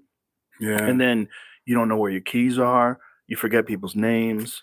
You tell the same story over and over again, and then you struggle to put sentences together. When you start seeing dudes with the slur, worth that, man. Nothing's worth that. Because I mean, at the time he was only 35 years old or whatever he was. I'm like, man, you got another 45, 55 years of life. You can't do this. You can't sacrifice all these years for glory that will never be achieved anyway, because you're not on that path anymore. Yeah, and it's not about what strangers say about you. No, it's about your friends, your family. People really love you. It's just so hard for people to abandon that identity. Bro. That's the hardest thing. See, Michael J. White has a lot abandon to that learn. identity.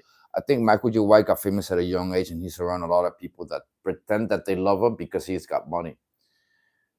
But when you don't have money, when you're down, when you're broke, you realize who your friends really are. Like me, I've had ups and downs. I've had extreme ups and downs. Like I went from living like super rich, pretty rich with my father in Mexico, to living like in a studio apartment with my mom in LA. Yeah, with no bedrooms. Then upgrading to like a 2-bedroom apartment, a 3-bedroom apartment with my brother, my mom. Then upgrading, going from Hollywood to like Burbank, right? Upgrading in the US. But never to the level of how we lived at with my dad. And at some point, I got into a lot of fights with my dad, lost everything, took everything from me in Mexico. And I went from being up here having everything in Mexico, like an apartment with a private beach, money, cars to drive, to having nothing. And then having to go back to the US and then living in MacArthur Park. Like, you don't get lower than MacArthur Park in Los Angeles, bro. It's a ghetto. So I've had ups and downs. And when you're down, you realize who your real friends and who your real family is. Most of the time, you will realize that most people close to you don't really give a shit about you. But if you've always been famous, if you always have money, if people have something to sponge off of you, like Michael J. White, then you're not going to live in the real world. Michael J. White does not live in the real world. He lives in a different reality. So does Joe Rogan, and they don't even freaking realize that they don't live in reality. Mm-hmm. We've seen so many guys, even the greats, they come back and they shouldn't, and you see it, and you see them get humiliated. Even the greats humiliated, just like Joe Rogan. He gets humiliated with his stand-up comedy. He doesn't realize that time passed. You suck at comedy, Joe Rogan. Just like you're talking about these UFC fighters sucking at fighting or coming towards their end. You never even got to like a prime Joe Rogan in comedy, bro. So I'm just saying, Joe Rogan and Michael J. White, both of them have a lot of people around them that never tell them that they're wrong, that they're stupid, and that they maybe shouldn't be doing what they're doing. All right, they got nobody turning their backs on them other than people that love them because they're the ones providing. Just saying, when you're down and you got nothing to offer people, you realize who your friends are. Like, Yeah. oh, Yeah. And when it comes down to it, these people, they don't love you, man. Like a lot of, it's, they love you as the image. yeah, they live vicariously through you. I remember one time I was in a fight in Boston. And I remember when something completely changed. Usually, if anybody would, because I did any kind of thing, I would do kickboxing or this tournament. I just love. You never kickbox. Stop lying. I think the thing I did best in the world. The thing I did best in the world is martial arts. Well, you suck at martial arts, bro. Now he's gonna say that he kickboxed. When did you kickbox? Never. I remember one time I was in bro. a fight in Boston. And I remember when something completely changed. Usually, if anybody would, because I did any kind of thing, I would do kickboxing or this tournament. I just loved my best. I think the thing I did best in the world was fighting. I always had these cheat codes in a way, and I enjoyed the chess match. It's not a video game. And anybody who was against me, I don't care if you were my cousin or whatever, you're going to pay for all the angst that I've had in my life. But until there was this one time, I swear, I ducked a technique. I caught somebody with something that was kind of cool. Got someone with something that was, kind of cool. I have the cheat codes. Got someone with something that was kind of cool. See how he's saying a bunch of shit, but he's really not saying nothing? Or this tournament, I just loved my best. I think the thing I did best in the world was fighting. I always had these cheat codes in a way, and I enjoyed the chess match of it. Mm-hmm. And anybody who was against me, I don't care if you were my cousin or whatever, you're going to pay for all the angst that I've had in my life. But until there was this one time, I swear, I ducked a technique. I caught somebody with something that was kind of cool. And I just remember the audience just cheering. And in that moment, I was like, just angry. Kind of like, yo, this guy could really be messed up right now. You're cheering for me. You're living vicariously through me like I'm a pit bull or something. Right. And I living got vicariously through at me. the audience. I fucking hated them. And I said, because if I was down on the ground, you'd be cheering for the person that put me down. And something snapped. That's how and I go, works, no, fool. This is not enough for me. This is not what I want to do. This is not what I want to do. See, means he's scared of losing. This is what this means. And translation, I'm scared to lose. I much rather be skillful. Test myself in a skillful way. And I much rather not try to peel your head off, but show if you don't fight, you're not a fighter. As opposed to, that triumph of dominating. Right. It was nothing for me anymore. Michael J. White lacks natural testosterone. That's why he shoots up fake testosterone. And even with his fake testosterone and his steroids, he's still like half a man. Just saying. Test myself in a skillful way. And I much rather not try to peel your head off, but show I could. As opposed to show I could, would triumph of dominating. Don't. Right. It was nothing for me anymore in that. And just something just rubbed me the wrong way. And anytime I would do any kind of competition, it was for me and it wasn't for an audience. Just something. Michael J. White never knocked anybody out, and then the person was on the ground, and then the audience was cheering, and then felt bad about it. If that had happened, Michael J. White would have got a dopamine kick, would have raised his hands, and he would have forgot about the guy down there. That's the type of dude he is. So he's just lying. These are just excuses he's making as to why he's doesn't want to fight. But even within his excuse, he's self-snitching that he's afraid. It's soured.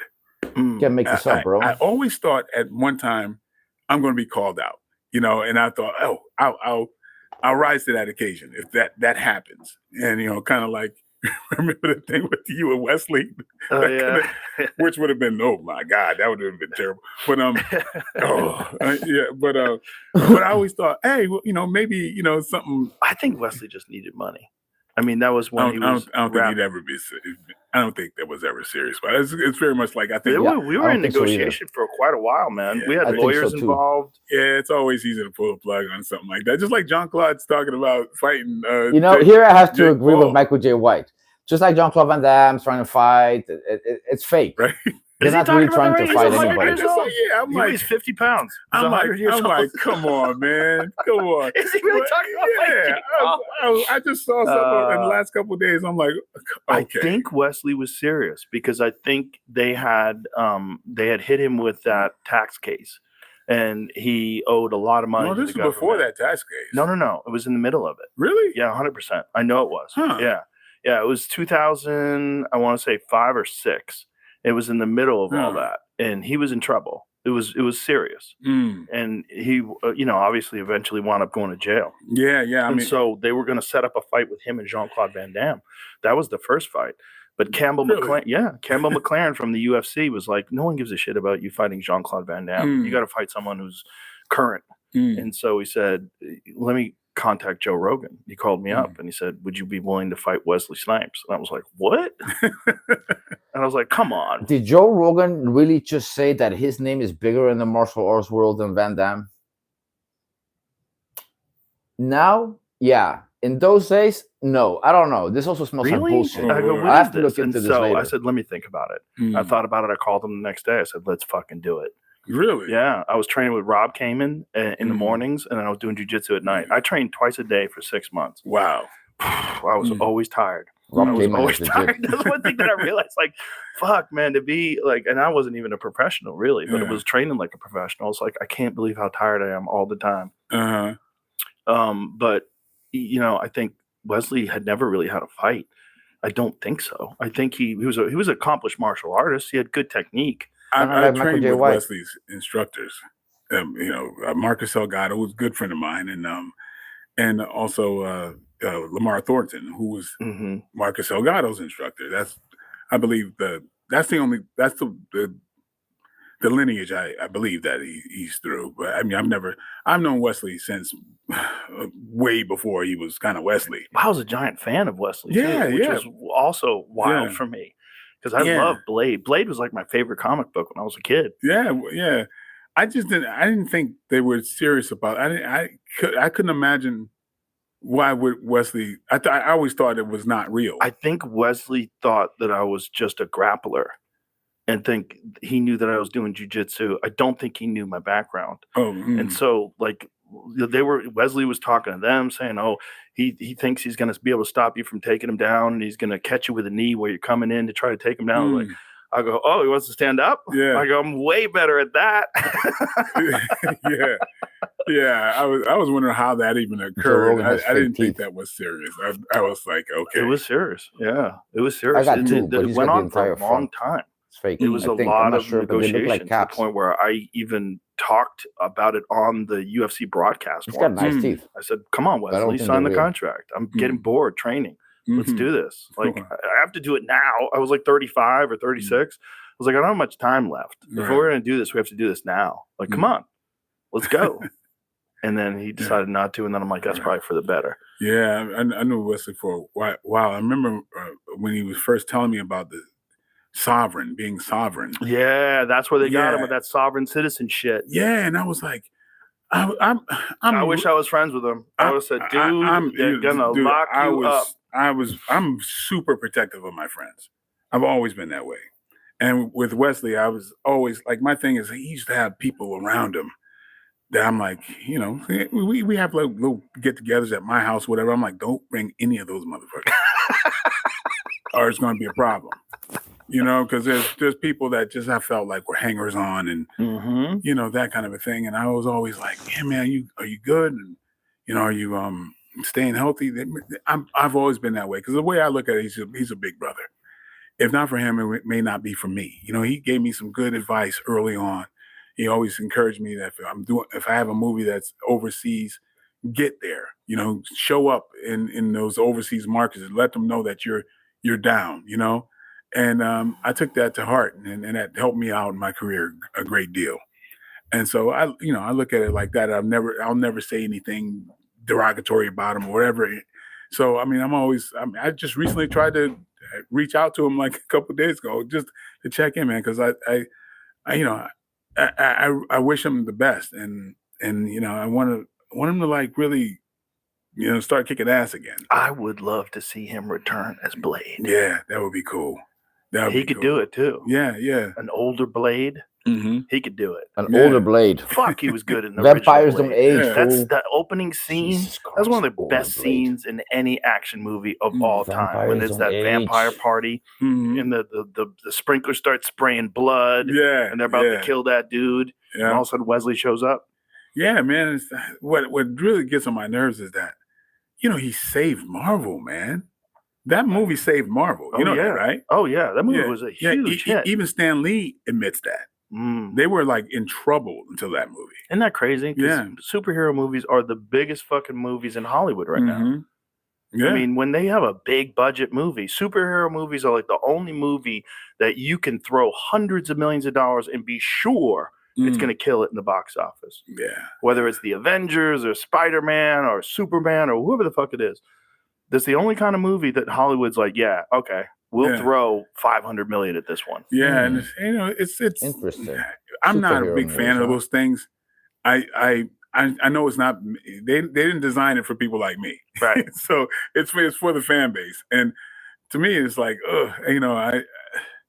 they tend to meld into each other as far as I'm concerned. They do. Yeah, they do. Yeah. There's only so many times you could tell the stories. There's only so much, Yeah. But I still enjoy them. I still enjoy some of them. They're fun.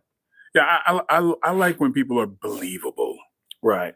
Believable. Yeah, there's nothing believable about those movies. Yeah, I like the actors that are. I gotta go with have Michael J. White. I like more believable movies too, though. Some edge to them, right? Yeah. So yeah.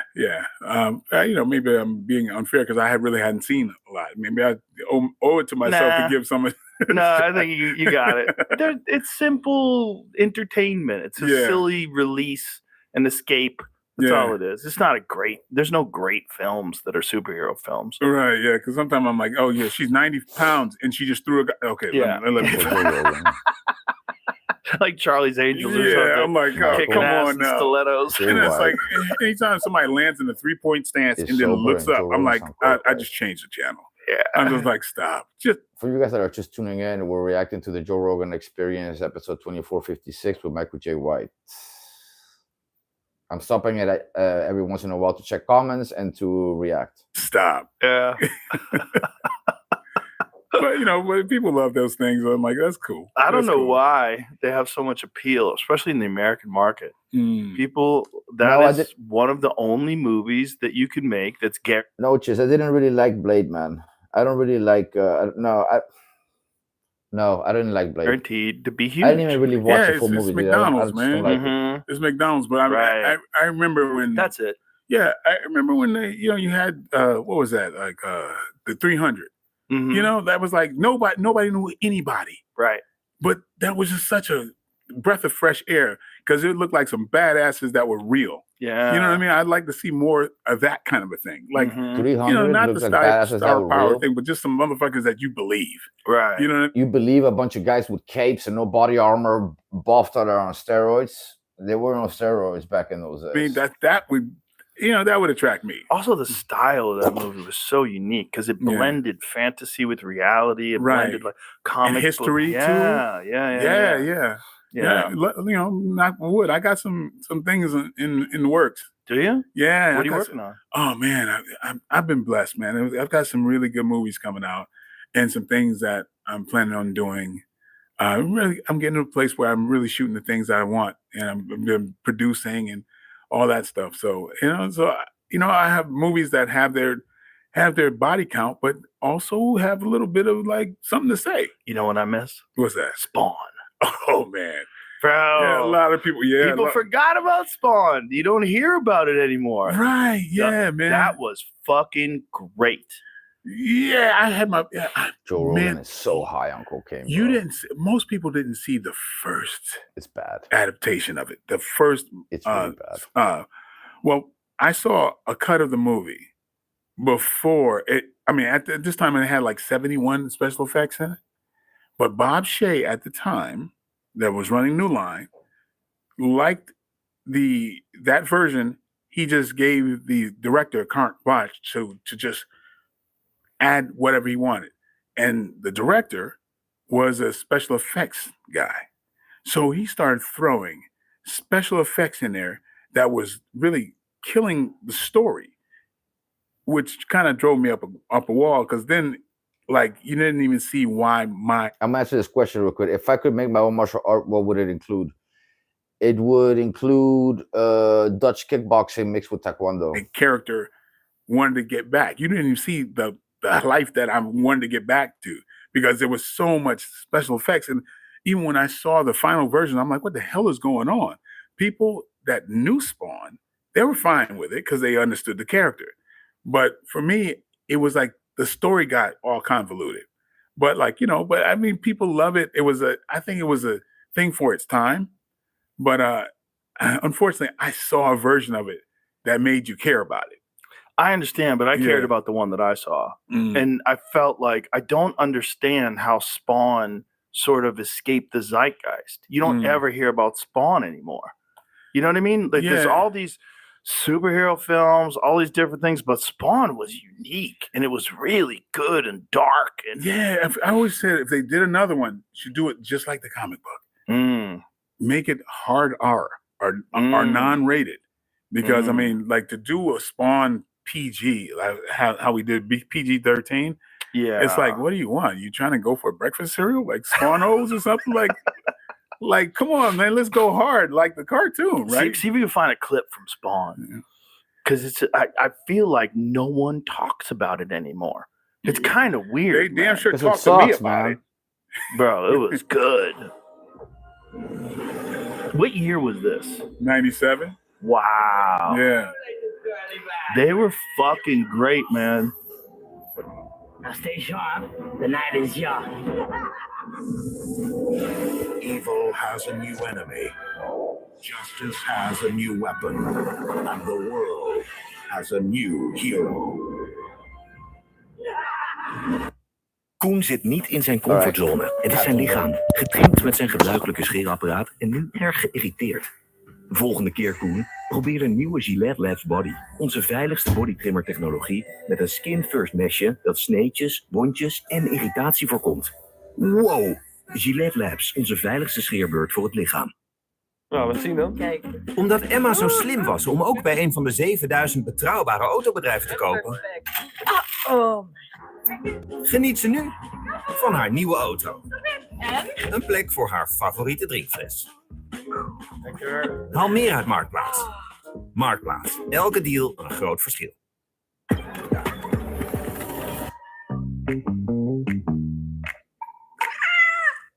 Het is Live Happy Sale bij TUI. Boek nu je vakantie met korting tot wel €400 per persoon. Jij wilt van het leven genieten, dus je reist af naar het zuiden. In een overvolle bus, verloren, maar vastberaden. Je vindt een nieuw thuis, plant een olijfboom, wacht en wacht. Of je begint thuis alvast met genieten. Bertolli, proef het goede leven.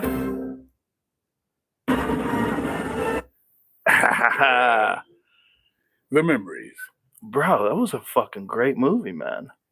New Line Cinema Presents. Yeah. That was a great movie. How many did you guys do?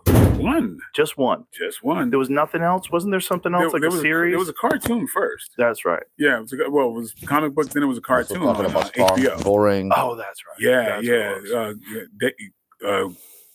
Keith David was the voice of Spawn on that one. Yeah. Yep. And so, yeah. But that was a big hit. I think so.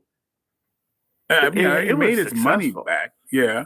I mean, I remember it was very popular. Like everybody was talking about it. People got excited about it, especially people like me that like the comic books. Right. They were very into it.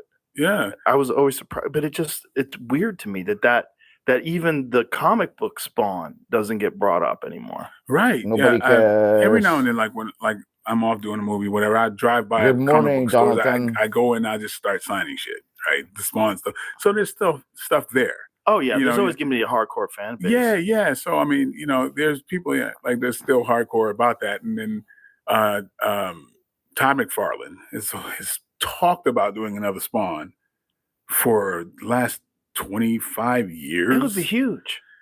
But the weird thing is like, okay, I wish you all the best of luck, bro. But you created the comic book. When he's talking about doing another Spawn, I'm like, you haven't done a first one. Like the comic book. No, he's not a director. Like it's just like Stan Lee hasn't directed a Marvel movie. Right. And Todd McFarlane is talking about doing another Spawn, but I'm like, well, that would be the first time a person that created a comic book directed and produced a movie that I know of, right? Because even though he talks about he's going to do one, and he had this concept that he talked to me about, and then he said he wanted to, I guess he wanted to use Jamie Foxx, and he talked about this concept that Spawn would be, you wouldn't see him, and it's like Jaws, he would never be around, but just people would get fucked up. All of a sudden, like a mist would come in, people are destroyed. I'm like, good luck with that. I don't know, but he's been talking about it for a while, and people say, "Oh man, I'm sad that you're not the next Spawn, that they're using Jamie." I'm like, when is it going to happen? He's been saying that for a long time, but I'm going, hey, maybe somebody is going to give him that amount of money to do a movie when he's never directed anything before. Right. He hasn't directed anything before. He visited set a few times because he created a comic book. Directing a movie is something completely different. You know what I mean? So I'm like, all power to you if that's happening. But it's like, I wonder why people believe it. That's a lot to bite off, to do, especially a movie like that, which would probably be a large budget. Yeah. But and then you're going to get the executives involved, and they're going to fuck with it because they always have to have their say. Yeah, man, it's a miracle that a movie gets done the way it's intended. Period. Yeah, I'm like, a lot of times when a movie works, I go, how did some executive not fuck this movie up? Right. You know what I mean? I'm always like, there's only a few guys that can get away with a movie where everybody just leaves them alone. There's a few Tarantinos out there where everybody just let them go. Just let them go. Yeah. Like if you tried to make Once Upon a Time in Hollywood and you weren't a successful director, you were just some guy with an idea, someone would come along and fuck that up. Oh, absolutely. Yeah. Absolutely. Luckily, people leave me alone. Okay. I've been directing and doing my own thing. They go, okay, you got this. Okay, like I said, I'll give you the body count. But now if I could put stuff in it, What is going on with Jamie Foxx doing Tyson? Because that's been rumored for a decade at least. Yeah, that's another thing. It's like weird that Jamie Foxx wants to do a Tyson and a Spawn, but it's like I don't take it personally. Very talented guy, but yeah, I think Jamie does a very good impression of Mike Tyson. Yeah, but you got to gain like 100 pounds, right? Like, and then Jamie's got to he's got to pack on that meat at 50. But then why? I just sit there and I go, why? When Tyson's life itself has been very, transparent, right? And so you can see the real guy in documentary form and everything else. What story do you have to tell? That's true. I'm not trying to be a hater, but I'm like, I'm just curious. The only thing that would be interesting is seeing like Jamie do it, seeing him pull, like you pulled off Ray Charles, like seeing him pull it off. That would be the appeal of it, I think. Right, but I in my personal opinion, I don't think that's enough. You got to tell a story. Right, I know what you're saying. Yeah, you got. It's got to be some compelling story I mean, hell, people saw Titanic. You know how it's going to end, but he had to present a story there. Well, Jamie is so versatile. Yeah, there's very few guys that can do all the different things that he can do. He could sing, he can act, he could do stand up, and he could do. For you guys just tuning in, we're reacting to the Joe Rogan Experience episode 2456 with Michael J. White. We're calling out the bullshit and everything else. All kinds of different characters, and he's so believable in so many different roles. You know what I watched the other day, which is a fucking great movie that I forgot was so great, is Collateral. Oh, hell yeah. Collateral's a good movie. No. Tom Cruise. When Jamie had Collateral and Ray, to me, there was, you couldn't have had a better year. Right. Two completely different human beings. Yes, absolutely. Absolutely. Yeah. So he became those people. He became Ray Charles. Oh, yeah, absolutely. Yeah. Yeah. And as good as he can sing, him singing as Ray Charles was insane. It's one of the best, performances ever. Ever. Ever. Yeah. But so's Collateral. Yeah. He really played that dude in Collateral. You believed it. And fucking Tom Cruise. Tom Cruise killed it. Oh my God. Tom Cruise really proved something to me in that damn movie. Because I would never think I would ever be scared of Tom freaking Cruise. Right. And how convincing he was. So Michael J. White is scared of hitmen that work for the Mexican cartels. That's basically what he just said right now. He's scared of these guys. Just saying. It's a bad There's some people out there that aren't scared of he anything. He's crazy as are always shit. going to be scared little bitches, bro. I would never think I would. He self-snitched. Michael J. White has self-snitched so much in this video. It's freaking amazing to me. Would ever be scared of Tom freaking Cruise. Right. And how convincing he was. He's a bad motherfucker. Yes. He is a bad. It is sad that people who shit, can make fighting look good on screen are more globally recognizable than even the best legitimate fighters. That is very true. Bad motherfucker. You have brought it in that movie. You have to be that crazy to do all the stunts that guy does. He's 60 years old. He's jumping off buildings and shit, breaking his ankle. Yeah, just like Johnny Depp. I'm like Johnny Depp when he did Black Mass. Mm-hmm. I'm like, oh, you had that in you? Right, Holy shit. Emma. And just like with Tom Cruise, I'm like, him having that character in him. There's a scene in Collateral that tactical instructors play. Yes. The scene the when double tap. Yes. He whips it back. Double tap. He knocks the guy's gun out of the way, pulls it out. And it's that scene is really good. What's up, baby? You can shut that door, it's really cold here. Yeah. I only had it open because I was smoking. So fast and so smooth. See if you can find that scene, Jamie. It's a scene where they're trying to take Tom Cruise's briefcase, and he's in an alleyway. You know what happens? The guy's coming up. He blocks the gun out of the way. At the same time, he blocks the gun out of the way. He shoots right here. The amount of times that he must have the other drilled guy, that to get that, unholster the gun, pull it out, shoot the other dude so smooth, and the way he did it so professional. I mean, it looks like a legit hitman. Oh, absolutely, absolutely. Yeah, that was. Let me stop you right there. He looks like a legit hitman. What does a legit hitman look like? I mean, I've seen these motherfuckers in Mexico, real motherfuckers that actually kill people for the cartel. So Tom Cruise did do a really good job in that movie, but he looks like a movie hitman. He doesn't look like a real life hitman. Just put that out there, okay? that character. I mean, from start to finish, to me, proved a lot. Also, the whole silverness of the character, right? Gray hair, gray suit, white, like he stands out. Hitman don't stand out when they're out to kill somebody. Okay, so Tom Cruise's character in that movie is really good movie character. The movie's good, it's realistic at some level, but the way he looks is not very realistic. He embodied that guy. Just saying. And here it is. These guys think the shit is realistic. Is that my briefcase? It is realistic, but not the way he looks. Yeah, it is. Why? You want it back? About you what? What else you got for me?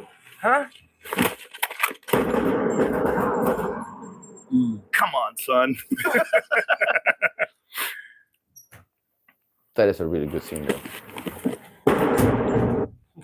Yeah. I actually visited that set when they were shooting that. No, not that scene, but it was another day. And I remember it was weird because they were shooting something and they were shooting behind Tom Cruise's head. and they had 8 camera angles just behind his head. I'm like, and I'm looking at the video village where they made sure they had a choice of whatever perfect thing that they want. It was the craziest thing. I'm like, and I guess Michael Mann, he's known for like shooting a lot, but it was like 8 cameras that's just behind the dude. That's crazy. Yeah. I'm like, this is a whole nother like level. Yep. Yeah, it was crazy. It's a great fucking movie. That movie holds up. Oh yeah. Oh yeah. Yeah. That's prime Jamie, man. Yep. Yeah. Yep. Yeah. And the fact that he's got that much range, that he can do this nerdy dude who's terrified, doesn't know what the fuck is going on. He's just driving a car, and all of a sudden he has his hitman with him, and then he gets wrapped up in this whole thing. Yeah, but as a fan, I want to see him do something else like that. Right. Right. You know what I mean? Right, like something like that requires what he can do. Mm-hmm. And there's a lot, that's one of the things. There's not a lot of things out there sometimes. So, he's been doing things that I think show, certain parts, but like to where he was going in Collateral and Ray, it'd be nice to see that stuff again. It's got to be hard to find those roles, right? And when you find those roles, there's probably like 6 or 7 A-list dudes that they have like on a board somewhere, and they're trying to figure out who's the guy for this. Yeah, but I believe who's going to sell the most. I believe you got to create your own stuff, man. Put it this way: nobody was going to write that Black Dynamite.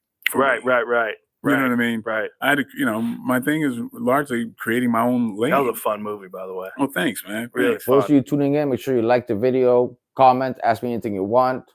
If you want to donate, please donate. It really helps the channel, helps me be able to do this full time more and more and more. If you can't donate, at least like the video. It helps the algorithm. And comment. We're reacting to Joe Rogan Experience episode 2456 with Michael J. White. Thanks, man. Oh, keep in mind, I challenged Michael J. White to fight multiple times. He responded, didn't want to fight me. So, yeah, man. So, I luckily, like I enjoyed writing. I was always looked at everything from. I was always fascinated about this industry, and I showed a lot of things as a writer, separate from the acting thing. And so, just putting it all together is something that's like I really enjoy doing. How do you dedicate your time when you're writing? Do you just like have an idea and say, okay, for the next X How does weeks, Michael I'm J. gonna sit White down? dedicate his time when he's writing? I'm really curious about this one, since I'm also writing movies now. Curious what he has to say. Genuinely curious now. Not faking it. Genuinely curious what he has to say. Dedicate myself to this. Dude, it's all different. A lot of times I will see the entire movie. Like when I did Black Dynamite, dude, I was in China going to set, and I was in Shanghai, and I was listening to James Brown's Superbad, and I just started thinking about I'm laughing. I'm in the back of this car, and there's a driver wondering what the hell is going on with me. I'm seeing the whole goddamn movie, including a nunchuck fight scene with Richard Nixon, and I'm laughing. And I started jotting stuff down because it occurred to me, man. Like I remember one day I was thinking like, wow, man, like growing up we had Shaft and we had Superfly and the Mac and all that posters like that we idolized, and I'm going, those were pimps. There was something wrong with my childhood. Why am I? I'm like. Yeah, Collateral is a nice movie. Like man. that's a hero, and so it made me really think about it. And I'm like, I'm looking at these movies, and like Jim Brown and Fred Williamson are like killing like 60 people, and it's okay. Right? Everybody's like this. They have a club, and they got all these women, and all. And I'm like, this is actually hilarious. If I do a movie that depicted it exactly like it is, thinking about this, one of the biggest movies of that time was 3 the Hard Way. I don't know if you remember that movie. Jim Brown, Fred Williamson, and Jim Kelly. Oh, yeah. I forgot about Jim Kelly. 3 the Hard Way. What was it about? It had the 3 predominant blaxploitation stars, right? And the movie was about an evil Dr. Feather who had these liters of liquid that he was going to put in the water systems of LA, Chicago and New York that were going to kill all the black people. It's not a comedy. That's the movie? It's not a comedy. It was going to give sickle cell anemia to all the black people. Now, the conspiratorial thing. I've been a black man for a long time. Have you been a black man for a long time? It is really funny what were you because before that? in the a white community, conspiracy is a big thing, right? So it like that. It's funny when Michael J. White says stupid shit, right? Like, I've been a black man for a long time. And I've seen Kevin Samuels, rest in peace, talk about when has someone not been black? Like, what the fuck are you guys talking about? Since when can you change your race? Whole conspiratorial thing. Oh, they you're trying to get black? you. Sorry to say, you're going to be black forever unless your name is Michael Jackson. Its engine was that paranoia that this leader of Liquid was going to kill black people. Well, there was so much evidence that those conspiracies were real, like the Tuskegee. But of course, that's something that's like it's on its feet though. But right. Come on, a leader, something this big in the water systems that was going to kill all the black people, and that's not a comedy. That was a serious movie.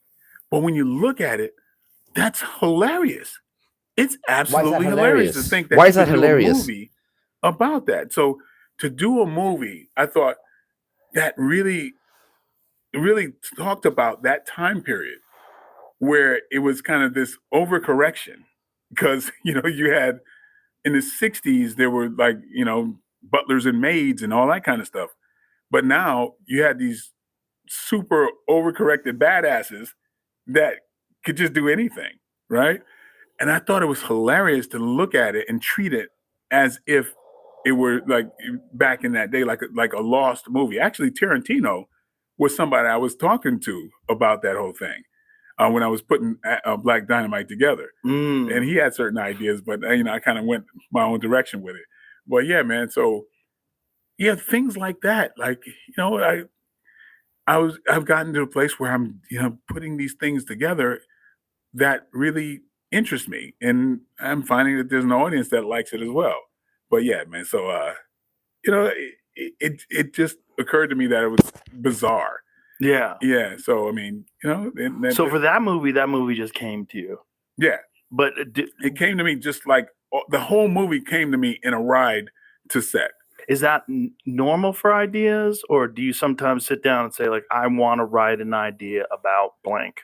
Sometimes. Like I have a movie that the next movie I'm going to do is a sequel to a movie I did called As Good as Dead, right? And it became Samuel Goldwyn's one of their most successful movies. I wrote the idea. Squats. It was based off my brother. My brother, he went from Florida into Mexico and started a family. He just like fell in love with Mexico, and kind of based my character on him. And he's basically a cop that's like hiding out in Mexico and trying to avoid this syndicate or whatever that's trying to kill him. But that movie just came to me. I wrote it. We were in production like 2 months later, and we actually got the movie done within a year. And it was how did you get it made so quick? Yeah, I mean they responded to the script, and it was kind of like a grown-up Karate Kid in a way. So my character, you don't know what's this black dude doing working construction in Mexico, and he's got his Wing Chun dummy, he's training in his backyard. I gotta see this movie. Trying to avoid the gangs. They be friends. That he teaches this unique kind of martial art, and so unique. So now this kids get good at it, and they trace the style back to my character, and then then the bad guys are trying to kill me, and I have to fight back. So what we're doing, we're about to do a sequel. I start that in a couple of weeks actually. So I wrote. Excuse me. But yeah, so I feel like I don't know. I'm still a fan of movies. I wouldn't write something I wouldn't want to see, and I've seen a lot. I think I understand this industry. I understand there's a lot of stories that I think could be told with fresh ways, and with the action and martial arts that could be new and exciting. Like I'm getting to a place where I'm trying to make fight scenes look very real. Like including choreographing mistakes. You know what I mean? I think people have become so much more sophisticated watching UFC fights and all that type of stuff. I think you got to raise the bar to make something look real. And there's a lot of the stuff that's in the superhero movies and whatever that you just kind of go, okay, you're seeing choreography for choreography's sake, Right. and you're not invested because you don't feel like you're looking at a real fight. Right. So I like to try to use my platform to step that up a bit. Yeah, that's hard, especially as a person who was a martial artist, to watch fight scenes and go. You have to kind of suspend disbelief and go, all right, Well, yeah, play out. kind of like it's weird, but kind of full circle. Kind of going back to the way Bruce Lee did stuff. Mm-hmm. And he's a little faster than the other person. He has a little bit more technique. And if you imagine, like, even if I imagine you in a real fight, your technique's not going nowhere. And other people are not going to have that same technique. You beat somebody to the punch. You do things that would logically give you the edge. That's what you shoot. You know what I mean? Right. Yeah. So it's not like you got to do a lot of camera tricks. If you're moving faster and stronger than another person, well, there it is. There it is. So luckily, I can put things on the screen that kind of resemble what things might look like, Kind of, but not really. The benefit of the doubt. Difference with me is I can really resemble it, and I've done it. This is very hard to do that. It's very hard to make it look real. There's a real art to that. Yeah, but like with the movie that you turned down, Blood and Bone. I turned down John Wick 4 too, though. I turned down a lot of movies. You do. You did the right thing, because what you're doing, you could not be. This could not be more, up your alley doing the things that you're doing. But like John Wick was hard. I'm a giant John Wick fan, especially John Wick 1. And eventually, there's going to be a John Wick 7, so you can decide to do what you want to. They got kind of crazy. They're over the top now. But even John Wick 1 was totally unrealistic. Yep, I agree. Unrealistic. I don't like it. I don't like them at all. I got something that's kind of in that vein that I just finished. A lot of body count, but a lot of CQB. I've been studying that for a while.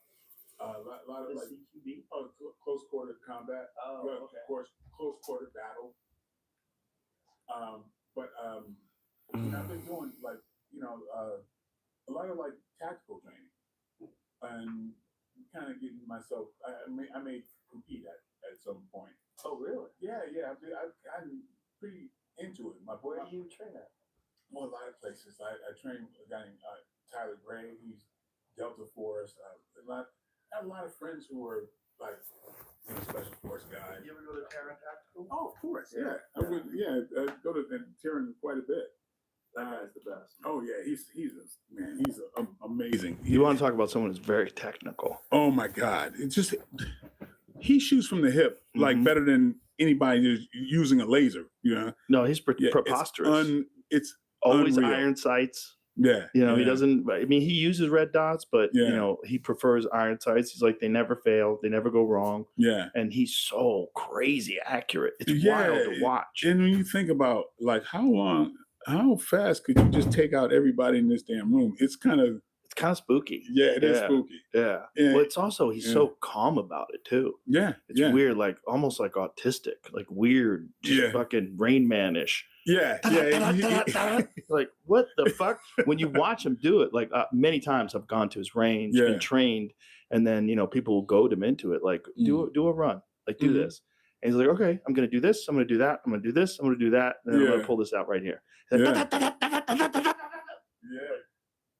It's crazy. You're like, what the fuck did I just watch? Yeah. That's crazy. And then you see how many times he's won the championship? Oh yeah, ridiculous. And like, there's only a few people that won consecutive years, and he's got like 7 years in a row, and chunks. I'm like, this is crazy. Yeah, he's a very unique talent. Yeah, very unique talent.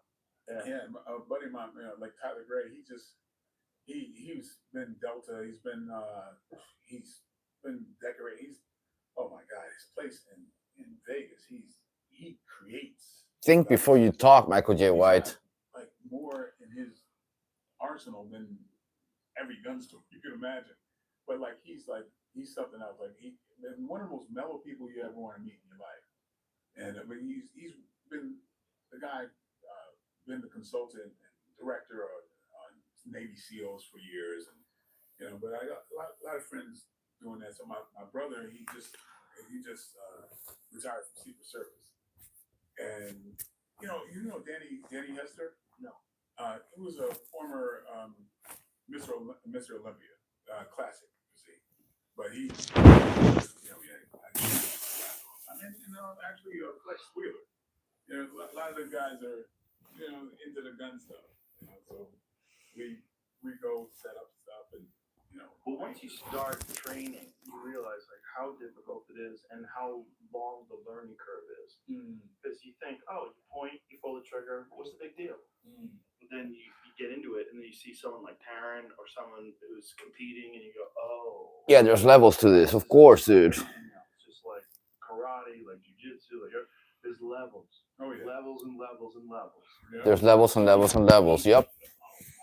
Yeah. I'd like to do that someday. Yeah. And guess what? They're talking about all this shooting about this guy who's like an impressive shooter. You know who's an impressive shooter? El Chino Anthrax from the Sinaloa cartel. Not glorifying narcos and shit, but some of these narco hitmen that held it off for years have actually been in a lot of gunfights and won. That's way more impressive than a guy who can just shoot targets really well where they're at and just be like, I'm gonna shoot this, and that. All of those targets are standing in one spot. They're not shooting back at you. It's not the same thing as getting into a gunfight. Just saying. Just putting that out there. Staccato range to go to sometimes. It's awesome. They have all these different setups out there. They have Old West Town. All these different like targets set up, and you run from doorway to doorway. It's pretty badass. Yeah, John Jones, I see, is doing quite a bit of that. It's fucking scary human being. Yeah. And if you get past him, he's got his fucking dog Dutch. Yeah. Which is, he brings a Belgian Malinois everywhere he goes. Yeah. I know my good friend Josh Barnett. He's at turns a lot too. Yeah, he's another scary human being. Yeah. And a very analytical, intelligent. One of the most very well read. He is like Jeopardy smart. He's like ridiculous. Yeah. There's not many things that he doesn't know. Right, yeah. He's amazing. I watch you guys and you guys on this show. I was very flattered. He mentioned out of nowhere. He started talking about how he was inspired by myself and my wife, and that it actually got me a little choked up. Yeah, I was like, what, man? Yeah, Josh is a great guy. Yeah, I've been here for. My wife is somebody that I don't know. You met her a long time ago. You last saw her sliding down the Luxor. Oh wow, that's crazy. Yep. That's crazy. On Fear Factor. On Fear Factor. Wow. Yeah. She was sliding down the Luxor when you last saw her. That's she crazy. slid right into my arms. Yeah, that's awesome. Yeah, we've done our sixth movie together. Oh wow. So we've been, we got two our teenagers got one left. We got two left in the house. We're going to college now. So that's awesome. Congratulations. Yeah, man. So it's wild how these things kind of connect. It is wild. Yeah. It is wild. Yeah. Josh is one of he's like one of the best examples to me of when people think of a martial artist or think of a cage fighter, former UFC heavyweight champion, and you think of a guy like, oh, probably some brute, some dude. Have a conversation with him. Yeah. And you realize the depth of his intellect and the depth of his knowledge, like how much he knows about Nietzsche. For those of you tuning in now, I'm reacting to the Joe Rogan Experience, episode 2456 with Michael J. White. Make sure you like the video, subscribe, hit the bell button, comment, ask me anything you want, and donate money if you can. Super chats are down there, and ask me anything you want. I'll respond. And if you can't donate, it's all good to support the channel by, again, liking the video doesn't cost anything. And I'm doing Asian squats because it's bad for you to sit in one position for too long. And Asian squats are actually really healthy to sit in this position. He's so well read. He makes his own whiskey. Yeah. He's a very interesting guy. Man, what a Renaissance guy. Exactly. Yeah. A real Renaissance guy. We have the same birthday. So sometimes we throw parties together. Oh, Yeah, when he's in town. He's always just all over. He's an amazing human being. He really is. Yeah. And again, one of the best examples, like when people have a stereotype of what they think a cage fighter is. Yeah. And Josh was the youngest ever UFC heavyweight champion. Yeah. And man, that's probably, like, I've trained more with him than so many people. And it's just. I straight war with him than with so many people. Dude, like, I really wish Michael J. White would think before he puts sentences together. It will make it a lot easier to watch this shit. He's annoying to listen to. I'm just doing this for you guys. Yeah, so and he did back down to read with me. Oh, Yeah. What's it like training in Thailand? That's gotta be fun. Joe Rogan's on cocaine. The motherland of Muay Thai. Yeah. Again, like with every style, it's strength and it's weakness. A lot of them, a lot of things are around. They go around and not straight. Of course, the quickest distance between 2 points is a straight line. So it's not a whole lot of. They could do with a lot more boxing technique and some of those things. But man, talk about toughness, that kind of thing. But it's kind of tragic, like how they beat that shit out of themselves. By the time they're in their 30s, man, they're like, they're busted up. Yeah, well, they start fighting when they're very, very young. Yeah. But it's also led to them training so intelligently. One of the things about Thai training, they don't spar like a lot of Americans do when they beat the fuck out of each other. They play spar. Yeah. And that play sparring allows them to not get beat up. Since when do Americans spar and beat the shit out of each other? At least in UFC and in kickboxing, they kind of don't do it like we do in Holland. Say it like it is, Joe. They're scared to mention Dutch kickboxing. So they do touch sparring.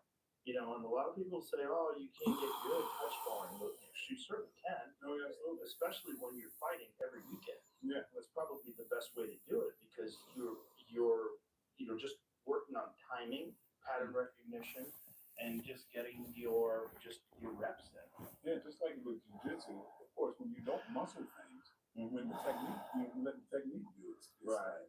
That's so much better. Right. Yeah, and you maintain. Joe Rogan's on coke. Right. And I think one of the best examples of that is like Sanchai.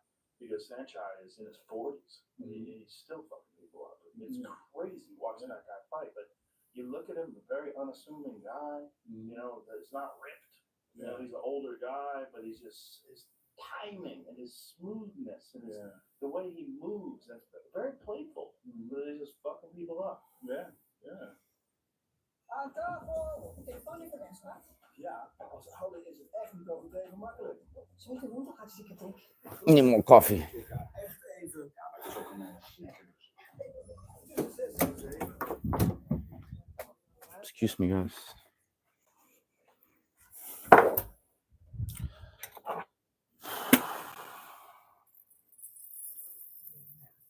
I'll be right back, guys. I'm just getting some coffee while the commercials are on. Shall return.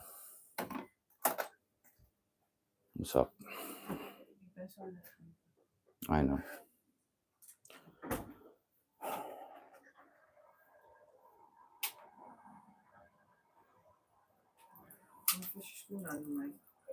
She's going with you. She's going with you? Yeah. I asked her if she wants to stay here or come along.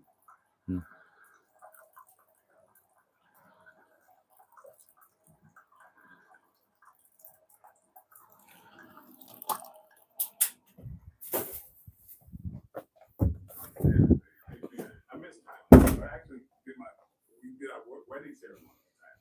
Oh wow! Yeah, and who officiated part of it was Tony Jaa. Oh really? Tony Jaa is cool. the Buddhist part of our wedding. He did the water blessing, and he also sang at the wedding. Tony at the wedding. Yeah, he's like on lock. Yes. Yeah. One of the greatest martial artists. Ooh, what a great movie that was. Yeah. A martial arts technique. That was like one of the first times like real true Muay Thai was exhibited in film. Like, absolutely. Yeah. True Muay Thai? Yeah. Tony just, my God, like he would do these incredible feats in front of you. Just unbelievable. He could do a somersault, hit you in the shoulder, and just tap you like that with his foot. Just he had that much control. unbelievable. Yeah. He was sick recently, but he's I think he's overcoming. I think it was a C word. And yeah. Shit. I haven't talked to him in a minute. I just found out about it like about I don't know a couple weeks ago. Tony Ya has cancer. Yeah. Whoa. I knew he got thinner, but I'm hoping that he's better now.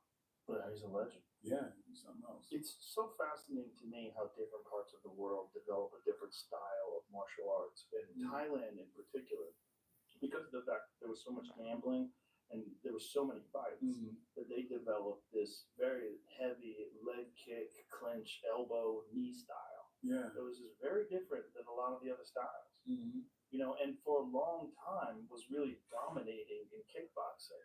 But then you're starting to see other styles, like particularly a lot of Kyokushin guys now, just specifically out of Japan. Have you ever seen this kid, Yuki Yoza? Is he Kyokushin? Yeah, Kyokushin guy out of Japan who's dominating people.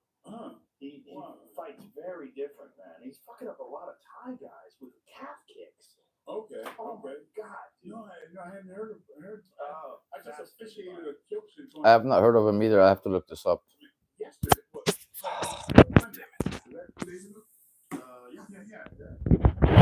I'm still connected to Kyokushin.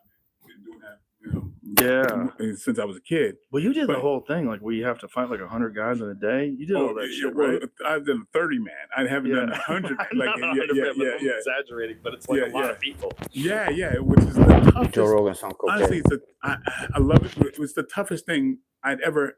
We're reacting to Joe Rogan Experience episode 2456 with Michael J. White. I'm actually surprised at how coked out Joe Rogan looks. I ever had to really face, because you come to a point where you want to give up and you have to just, kind of walk the burning sands. What is it like walking the next day?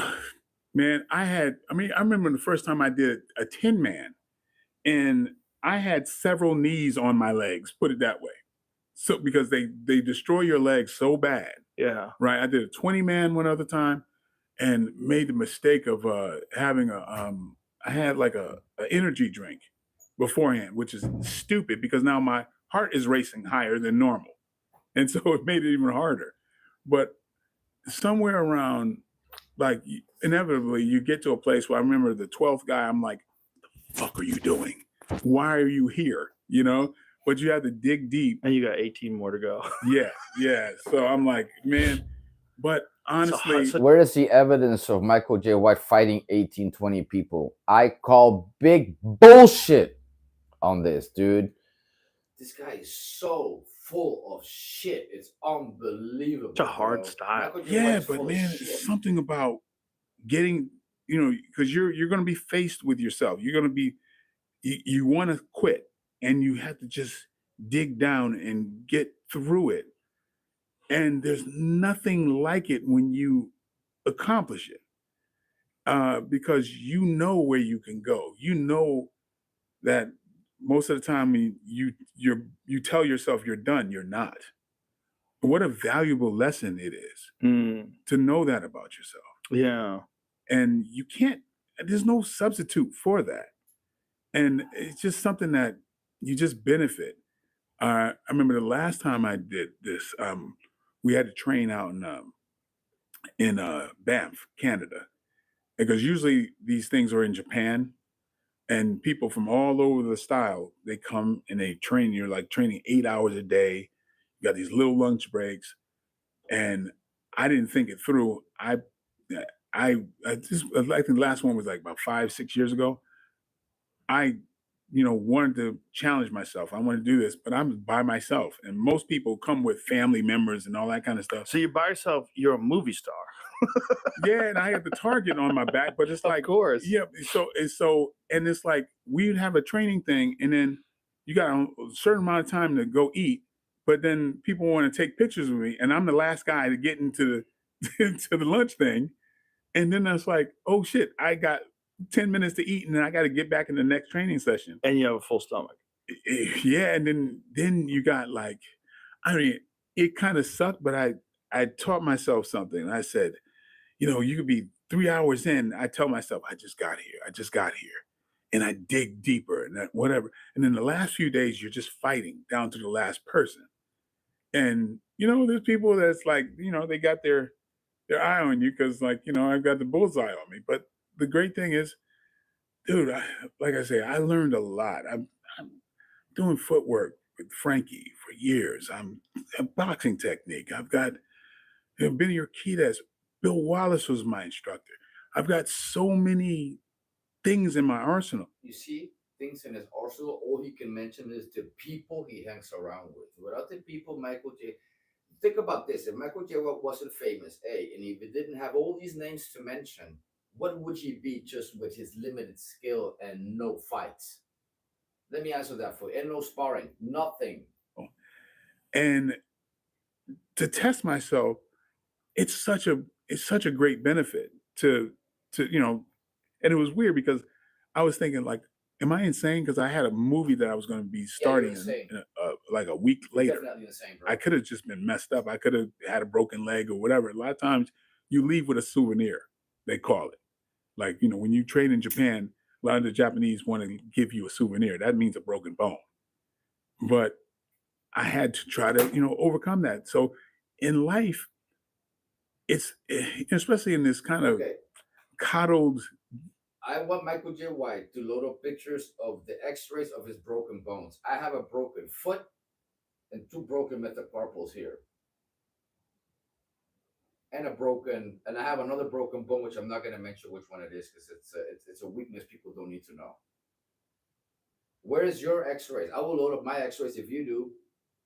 He doesn't have any broken bones. He's never even been punched in the face before. Life I'm living, look at his nose. I don't get a chance to test myself that much, right? Right. And, I had to, listen to my own complaints and shut the fuck up and get through it. Yeah. Oh, it's not fair because everybody's taking pictures and you're doing this and I'm by myself. No, that's not, the point is get through it, Yeah. And I'm so glad to do that. And I always that's why I like to train with champions and stuff because, that's, you want to get through things. It should be, you should be tested. I mean, if I had a religion, a large part of it, if I was the head of my own religious cult, would be that men go through something. There's a rites of passage. Yes. You got to know how to protect yourself and your family and your loved ones. If he had his own religion, it would be. To me, I gotta rewind this. I don't even know what kind of stupid shit he said. I just know it was stupid. You should be tested. I mean, if I had a religion, it's like you should be tested. This is a religion that you should be tested. That's a religion. Fuck up. You do that like religion means to believe in God and get through it. Yeah.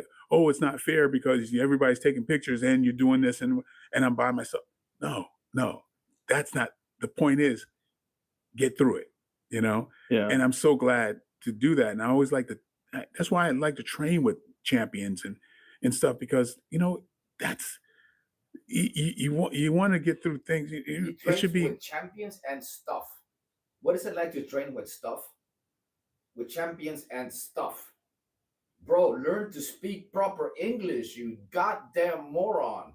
You're so stupid. It's you should be tested. Like, I mean, seriously, I'm doing this because you guys keep asking me to react to this video, bro. But it hurts my ears to listen to this motherfucker.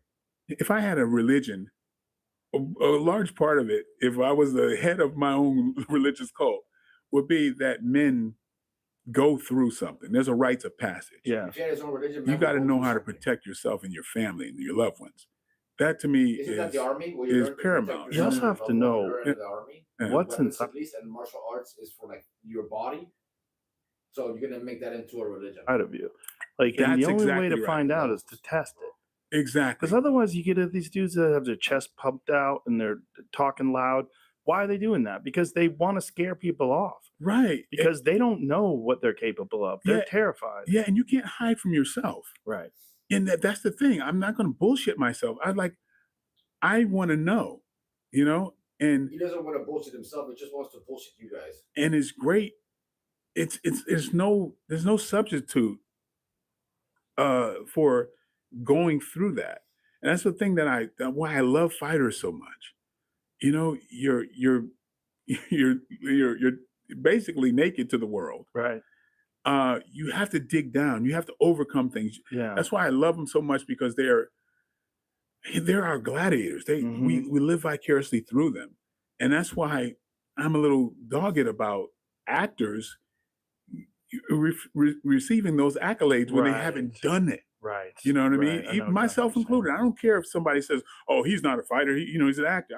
Fine, you should think that way. Right. But personally, it's something deeper for myself. And one person I think I identify with that is you, because I've seen you. I've seen you in the gyms back when it wasn't popular. And we're doing it for. There's a difference between Joe Rogan and you, bro. Joe Rogan actually can kick fast. He's got sort of high level taekwondo from back in the days, and he actually has footage knocking someone out. You don't, Michael J. White. You never Reasons fought. that are not. It has nothing to do with glory or ego or anything like that. It's just for self improvement. Yeah. And that's what it's about, man. Because it's about overcoming obstacles, and your biggest obstacle in the world is yourself. Yeah. Yeah. My instructor, when I was very young, told me that martial arts are a vehicle for developing your human potential. Exactly. It's so hard. Yeah. And people need something hard. Yeah. And what about Khabib's? What did Khabib say? Like what he says about discipline? Oh, that rant. Man, I had to record. Oh, that. I don't know if that rant is real. Somebody told me that rant is AI. What? Yeah. Is it AI? Damn it. What? Well, who cares? Well, yeah. It's in Khabib's voice, and I bet Khabib would agree with every word it said. Yes.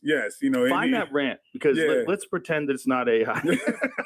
Or it may be one of AI's greatest contributions to martial arts. Absolutely. Because becoming addicted to discipline. Yeah, every man addicted to something. Yeah. It's such a great rant. Here it is. Yeah. Give me this. It's such a fucking great rant. Start from the beginning, too. Every man addicted to something. Some smoke, some drink, some chase girls, some waste time.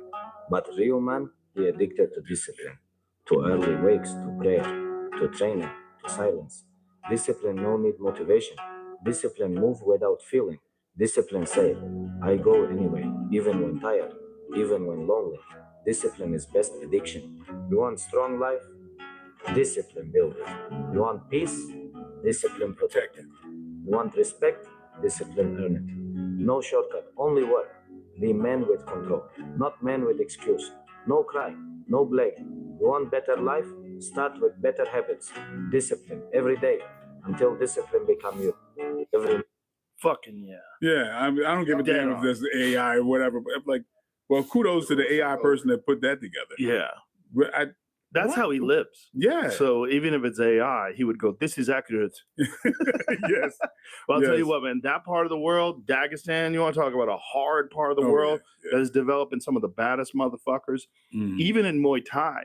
There's this cat coming out of Muay Thai at a Dagestan right now, Asadullah Imangazaliyev, who's like 22 years old, and he is fucking everybody up. A Dagestani Muay Thai fighter who has his own style. He's this tall, lanky dude who's one of the most terrifying strikers alive right now. A lot of people think he's the best striker alive. Oh, man. I think he's 22 or 23 years old, and he's just fucking everybody up.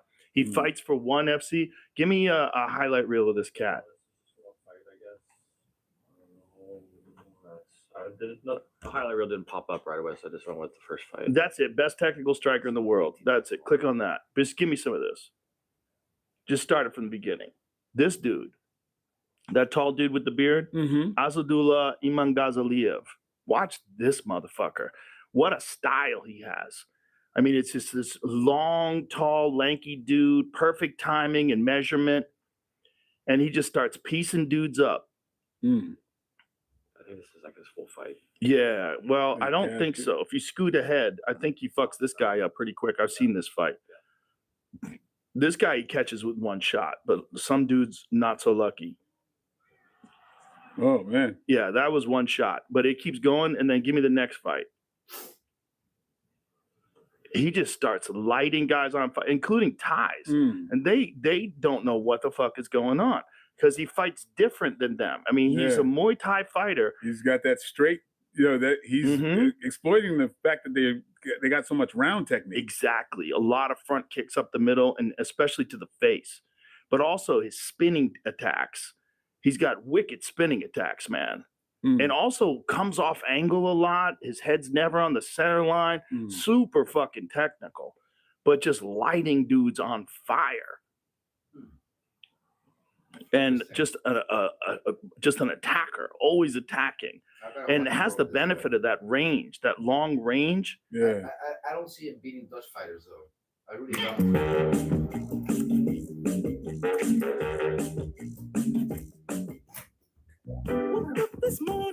Shop eenvoudig en flexibel bij About You. Altijd en overal.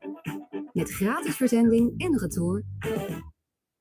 Grote zorgen over toenemend geweld tegen vrouwen. Het hoogste aantal executies in Iran in 8 jaar Strijden tijd. ontheemd op westelijke Jordaan-oever. LHBTQIA+-rechten onder...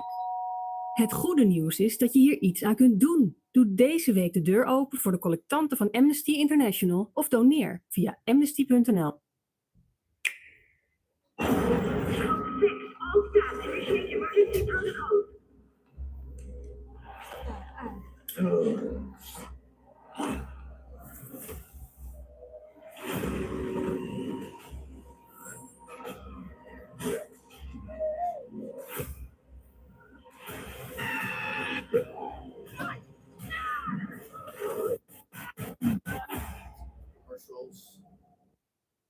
I mean, dude is incredible.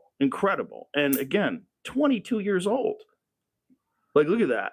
So he's combining like Taekwondo techniques, karate techniques, and precision Muay Thai.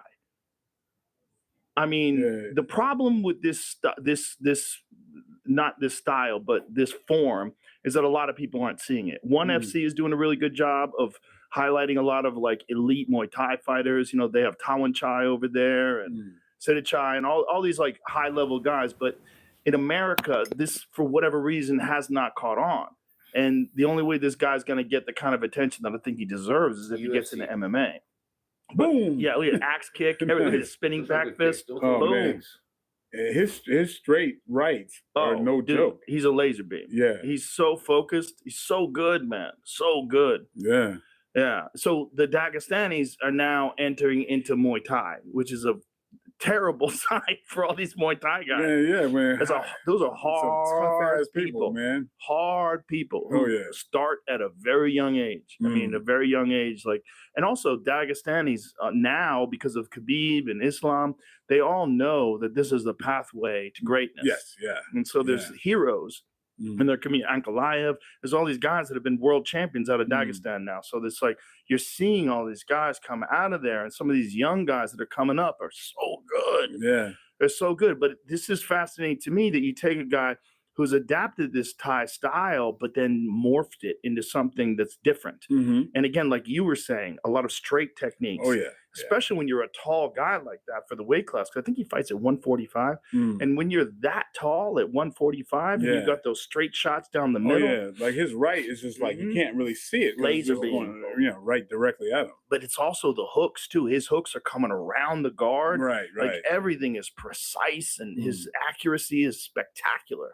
Yeah. I'm a student, obviously. I watch every fight I can. I watch kickboxing, I watch Muay Thai, I watch Jiu-Jitsu matches, I watch it all. But I'm always fascinated by these cats that stand out. And this guy just stands out. Yeah.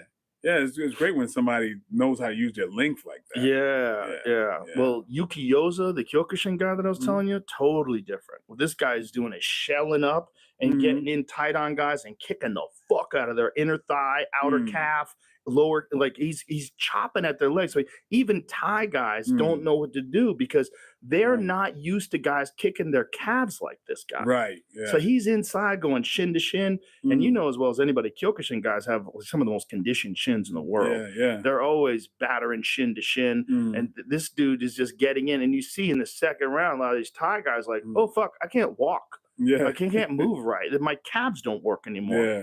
So the calf kick, which is really kind of revolutionized MMA, it's changed MMA because 1-2 hard calf kicks, you're compromised. You're not moving right anymore. And you're not pivoting off that foot when you're punching. So your punching power is diminished. This Yuki Yoza guy is like putting it on Thai guys with it. That's something. I mean, especially for a Kyokushin guy to. I mean, the knock with Kyokushin, I've been doing it ever since I was a kid. Is just that not developing. Kyokushin guy since he was a kid, yet he doesn't have one Kyokushin Kai fight he can show. Facial, exactly. Facial, blocks. Well, this guy has incorporated Russian style boxing.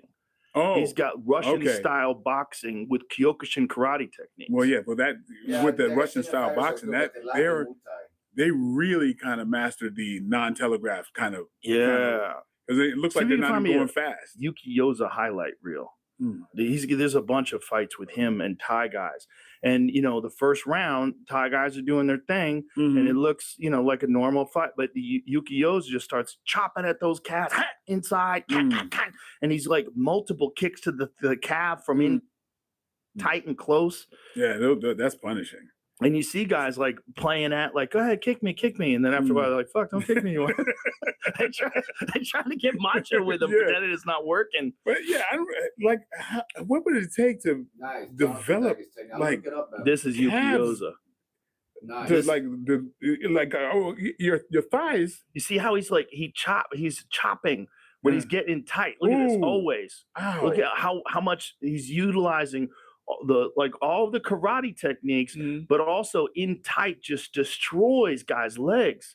But also spinning back kicks, all that other shit. But look at his boxing is excellent too. Ooh.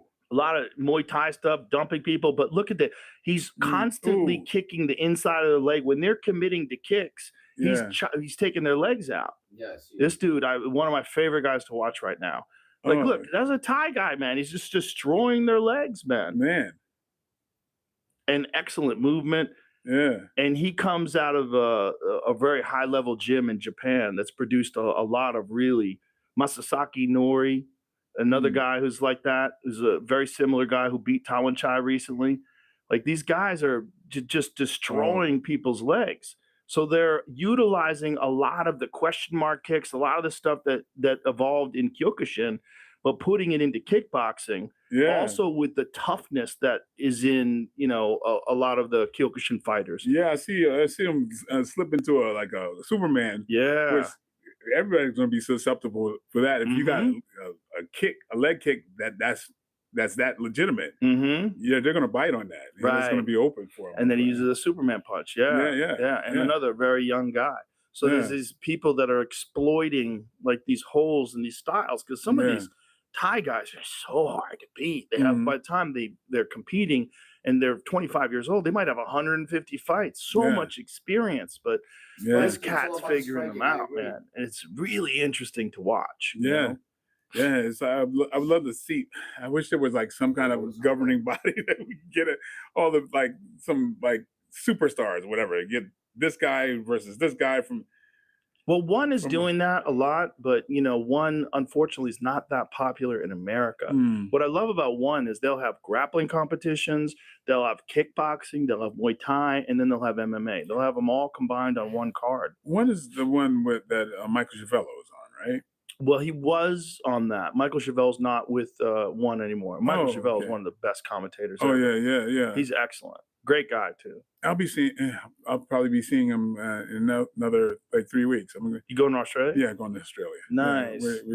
My wife and I, we're going. We did a tour. I do like seminars over there, and we meet and greets and stuff like that. We haven't done that in a while, but got some really good fighters out there. Oh yeah, John Wayne Parr. Yeah, some great fighters have come out of Australia. Yeah, so we're gonna have some fun out there. That's awesome. Yeah, they're in New Zealand. Oh yeah, another hotbed. Oh yeah, another hotbed for fighters. Well, just warrior cultures, absolutely, warrior history. And I don't think I've never met an Australian that I didn't like. I know they're the nicest fucking people. Cool. Yeah, they're the coolest people. They're friendly, easy going. Yeah, you have rites of passage still. Places like that. That's one thing that is sad about United States. It's like we're not making men anymore. Not a lot of them. No. When they are, they stand out. Yeah, that's why it's like a lot of times in these movies, if you have an alpha male, a lot of times that alpha male, that American alpha male is being played by an Australian or somebody from Chris Hemsworth. Yeah, it's so it's like it's very rarely an American. We got it's like such a trip, man. Well, masculinity is demonized here for some strange reason over the last couple of decades. Bro, I saw the beginning of a lot of it because like I said, I was a school teacher. Mm-hmm. And I was right on the forefront seeing like everybody gets a trophy, these kids, it's about their self-esteem and you got to protect them. I'm like, come on. And, taking away competition. Yeah. I saw the beginning of that shit. And it's just so bad. And then these kids don't know how to deal with loss or anything. And then they end up shooting the classroom. Right. Dealing with loss is one of the most important lessons you could ever learn. If you want to get better, lose. Yeah. Losing is the best medicine because you lose. I don't ever want to feel that again. And then you start thinking about all the things that you cut corners on, all the things that you didn't do. What can I do differently to make sure that never happens again, that I never feel that feeling? Or you quit. Those are the two options. Either you get way better or you quit. But winning, sometimes you don't learn. You go, well, I'm doing the right thing. I'm winning. I'm getting better. I'm developing confidence. That's good. But man, sometimes a loss is the best medicine. Yeah, man. I realized something when I was, I was born with some gifts. Okay. It goes back I did. himself. One thing that got me into college is decathlon. As a fluke, I jumped into a race against one of the fastest guys on the track. See how Joe Rogan is talking about how sometimes losing is the best thing for you. Michael Joe White immediately brings it back to himself and beat him, right? And that was just a fluke. And the coach saw that. The track coach saw that and was like, "Oh my God, you're fucking running for the school." And I was like, "Oh, okay." I was just like, I didn't have any kind of adult that took a liking to me like that. And the next thing you know, I'm on the track team. And I started, I was really good. And then I wound up going to college because of that. And incidentally, that's the stuff that really kind of taught me to kind of evolve my martial arts. Because nowhere is there a benefit of like cutting off fractions of seconds in movement like track. Like when I'm doing the shot put. Well, a lot of times I was competing against people that were ginormous and all they had to do is stick their arm out and their arc was going to be better than mine. Well, I had to generate enough power to go at a 45-degree angle and in inertia and all that to get past them. And with running, of course, if you shoot the gun off, all your motion has to go forward. If you go backward, you're going to be a step behind everybody. So as far as efficiency of motion, all the things I had to do with track, I started applying them in fight. Like the mechanisms of running. You go, but if you're running, you're going straight. You have to keep going straight. If you go backwards, you go a step backwards. Like you have to explain the mechanism of how a competition of a running race works full. Like really. Like we don't already know that. Like it's funny how you'll explain basic shit that everybody already knows, and you'll explain it like you're saying something really smart. And that's what kind of gave me cheat codes into things, to where being super efficient really helped, right? And so one thing would like kind of help the other, but like a lot of my whole track thing was a great benefit, but I did learn that I was kind of in a way like the Bo Jacksons or the Herschel Walkers. I was gifted. And so when I would fight, I was a big guy that was fast. And it didn't, that was kind of rare. So fighting was easy to me. He's a big guy that was fast, and that was kind of rare. What's he talking about? Holland is full of big guys that are fast. Not that rare. When I was as the celebrated fighter, that was less of a good martial artist, because then I would flake off other things. Like I didn't try as hard as other people. And that's another thing I don't know if Khabib really said, but it was a thing that he said about. So he's saying he's good at martial arts without trying as hard as other people. I must say, bro, when I was training martial arts, I was putting in 5-6 hours a day as a teenager, a day. You guys can call Grandmaster J.K. Lim at J.K. Taekwondo in Burbank, California, Glendale, and ask him, bro. I took the instructor course. I was at the dojo Monday, Tuesday, Wednesday, Thursday, and Friday from 4 p.m. Right after school, if I went to school, all the way to 9:30 p.m. Like every day. And then add on Saturday, okay? Morning class, 10 to 11 for kids teaching. Adult class, 11 to 12. And then demo team class. I was on the demo team. So on the Saturdays, I'd be at the dojo from 10 to like 1. This is 6 times a week, nonstop at the dojo, guys. The fuck's this guy talking about? I'm just saying, bro. Like, he talks like he's some kind of wonderful miracle and he's so good naturally.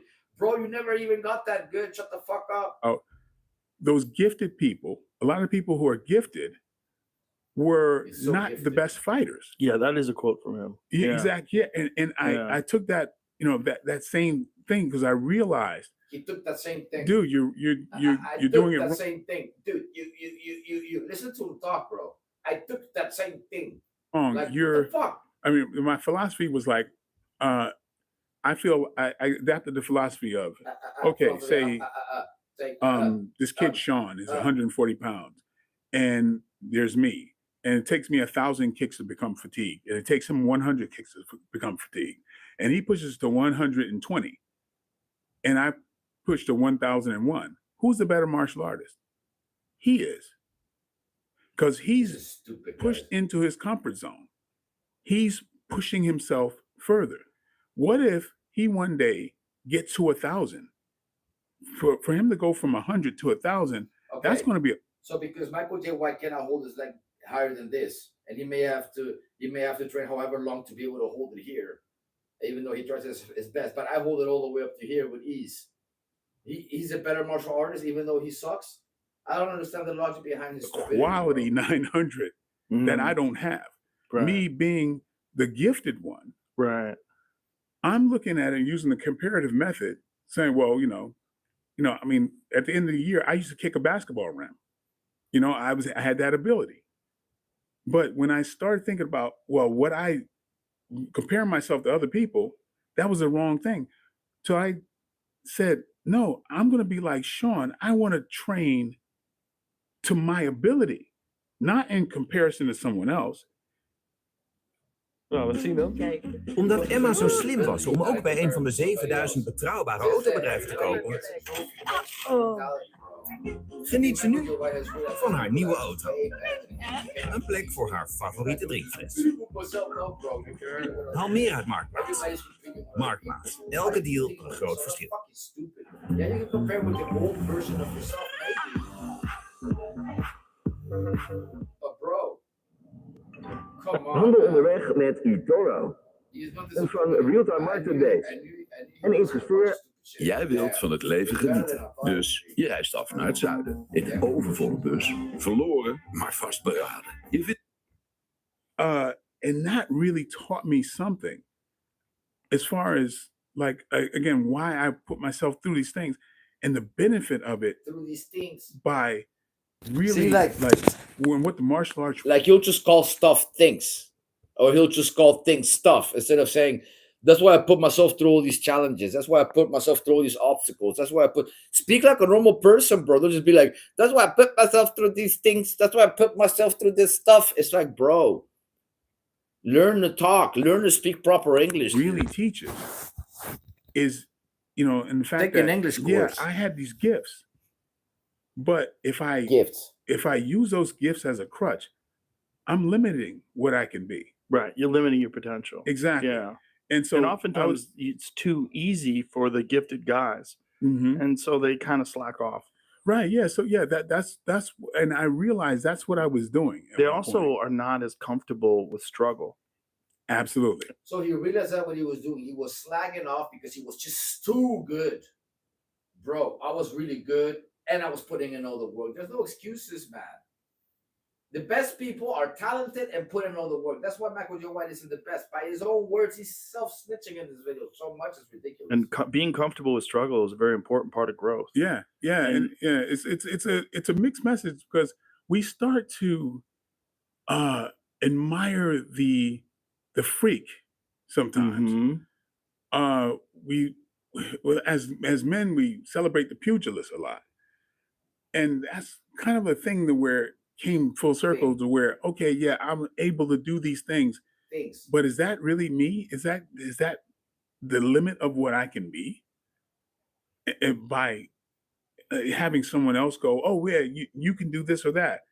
This or that. That's kind of that's not really the crux of it. Right. You know what I mean? Right. And it's really about like, yeah, there's going to be people that's going to praise what you can do physically. But I realized there was a point where that was kind of retarding where I could be mentally and what I can really become. We also have a responsibility to those gifts. Yeah. Right. Because if you are gifted athletically, you have a responsibility of achieving the full potential because you've been given this thing by genetics, by life, by God, this thing where you are faster, you move quicker, you have more explosive power. But are you going to harness that gift and allow it to reach? 2456. I have done many videos where I outsplit Joe Rogan, I outsplit Michael J. White, and I'm not even kidding. I've been sitting here this whole time. I haven't even stretched today. Boom, full splits, fools. What's up? What's up? What's up? It's full potential. Right. And when you do that, then you get a Mike Tyson. When you do that, then you get a Michael Jordan. You do that, then you get an elite of the elite. You get what David Goggins always like to call uncommon amongst uncommon men. Right. And that's the real hard thing to do. Because so many of these like really gifted guys in the gym, they always kind of peter off and disappear. And when they're in a fight, I'm not disappearing. I'm right here, and I've challenged both of you motherfuckers. Where they fight another gifted guy that maybe trained a little harder than them, and maybe he's got a little bit more experience. They realize, like, man, I don't want to struggle like that. I don't like that. I don't like that feeling. I like beating up guys in the gym that are below me. Yeah, and then you got to deal with that person in the mirror. Yeah, and that's hard. not. It's hard for guys when they're the hammer their whole life, and then one day they're the nail. Yeah. And you see guys that are like really elite that are dominating, and then one day they get fucked up, and then you never see them again. It's oftentimes, but then you'll see the guy who like gets fucked up a bunch of times and keeps showing up, keeps showing up, and keeps learning, and then you realize like, oh, this guy is now elite. Yeah, and those are the true heroes, right? You know, right? There's people I don't want. Sometimes you get I'm doing full splits, by the way. You pointing just out see the rest of people my legs.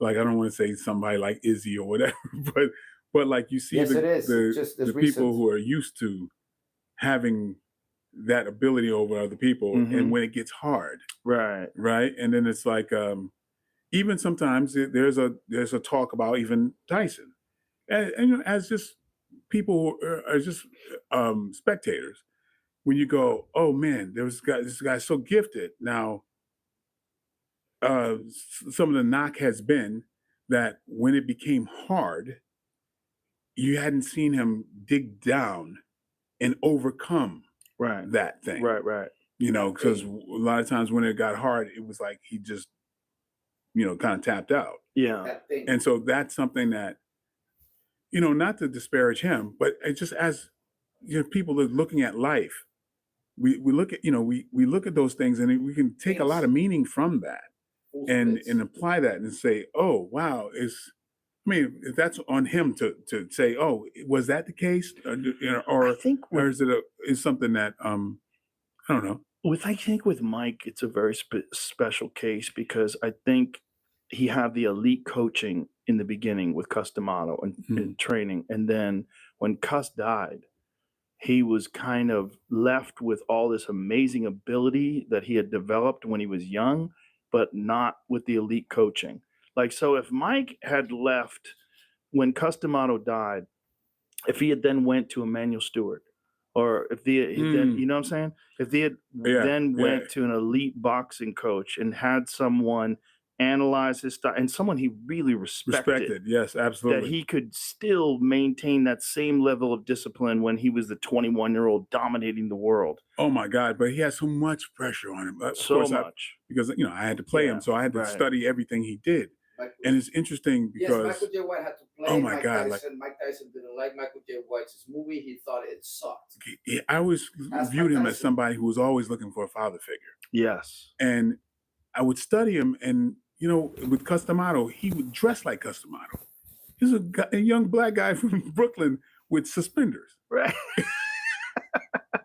In a cabbie hat, Yeah. And then when Customato was gone, he was around Kevin Rooney, and Kevin Rooney had this really fast way of talking, and it seemed like he adapted that. And when he was with Swalwell.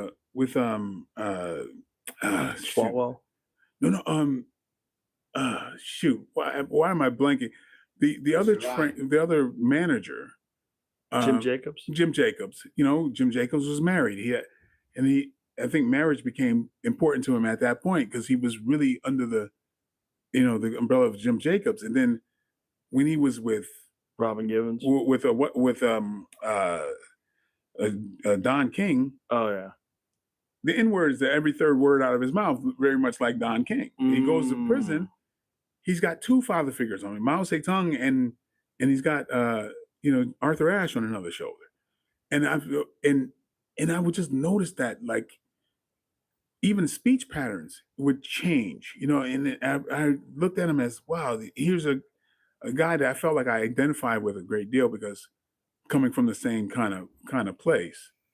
But yeah, it's interesting because I think a lot of people don't know how much struggle he had to deal with, because the people think that Kevin Rooney was kind of a savior in that situation when he wasn't. Kevin Rooney explained to me directly that he says, if you ever see Mike, please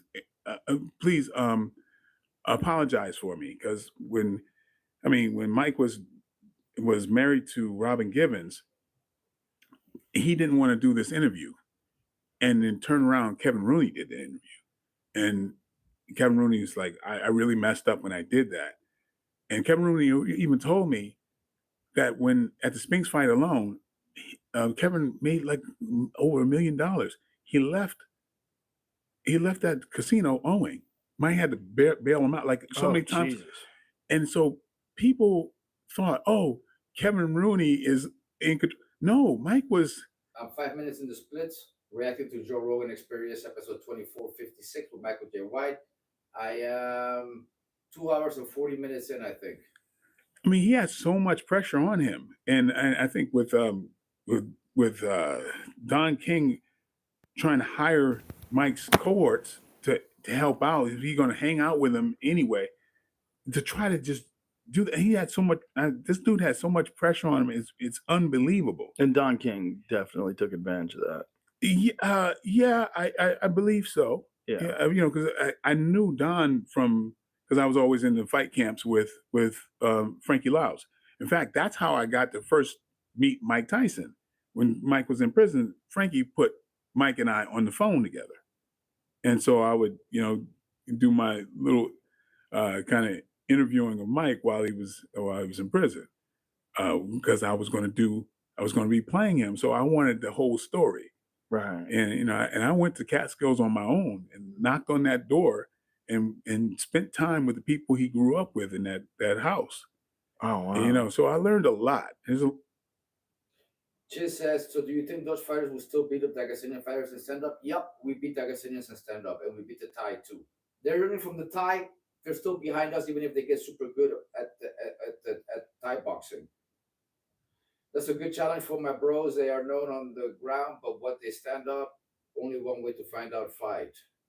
Russians against the Dutch in kickboxing. Dude, the Russians have no chance against us in kickboxing, bro. There's a reason why Khabib used to come here to train here in kickboxing. Here are my thoughts on that. A Dagestani wrestler runs for the takedown now. If Dutch stands up fast and kicks to the... Yeah, but let's say in kickboxing... Well, the public doesn't know. And I think he was concerned about, coming out. And, it didn't. And so it was really interesting. I was front and center on how much pressure this guy had to deal with. He had to kind of develop with the whole world looking over his shoulder. Yeah. Yeah. He was 20, which is crazy. Youngest ever heavyweight champion of the world. He's went from being a 13-year-old kid with no family to being adopted by this guy who's not just training him, but also hypnotizing him. And then he's got Jim Jacobs, who exposes him to this library of all the greatest fighters of all time. I mean, he's watching video footage of it. Bill Caton. Bill Caton and Jim. Yeah. It's an extraordinary story because it's like unlike anyone else's. Like the environment that he was exposed to and the way it produced this guy who was unlike any heavyweight before. Mm-hmm. I mean, in his prime, I always point to the Marvis Frazier fight. I always tell people, you want to see like the scariest motherfucker that ever stepped into the ring. Mike Tyson versus Marvis Frazier. Yeah. He was just undeniable. Mike Tyson has not been and will never be scarier than Badr Hari in his prime. Period. Just that's again, bro. Just undeniable. But that pressure, the kind of pressure that no one could explain what that's like. There's no internet back then, so there's not as many famous people. Mm-hmm. So like, who's he gonna relate to? Who's gonna tell him what this is like? There's no one like him. Yeah. You had Muhammad Ali, you had a few other guys that could maybe tell him what it was like. But for the most part, he's got no roadmap. And he's out there in this world of superstardom. We could do whatever the fuck he wants. Yeah. Everywhere he goes, people are screaming and cheering, and he's knocking everybody out in the first round. Yeah, yeah. The pressure on that, man. And then they have to fight Holyfield. Right. A guy who was really kind of more like a big brother to him throughout his life, his professional life. Because, Holyfield was he was a cruiserweight, and Holyfield was the type of guy. I am 10 minutes in a full splits by now. Joe Rogan Experience 2456. We're reacting to the Michael J. White episode of this. If you have any questions, just ask, comment. We got a few people in the comment, including one of our most loyal subscribers and followers, Jis.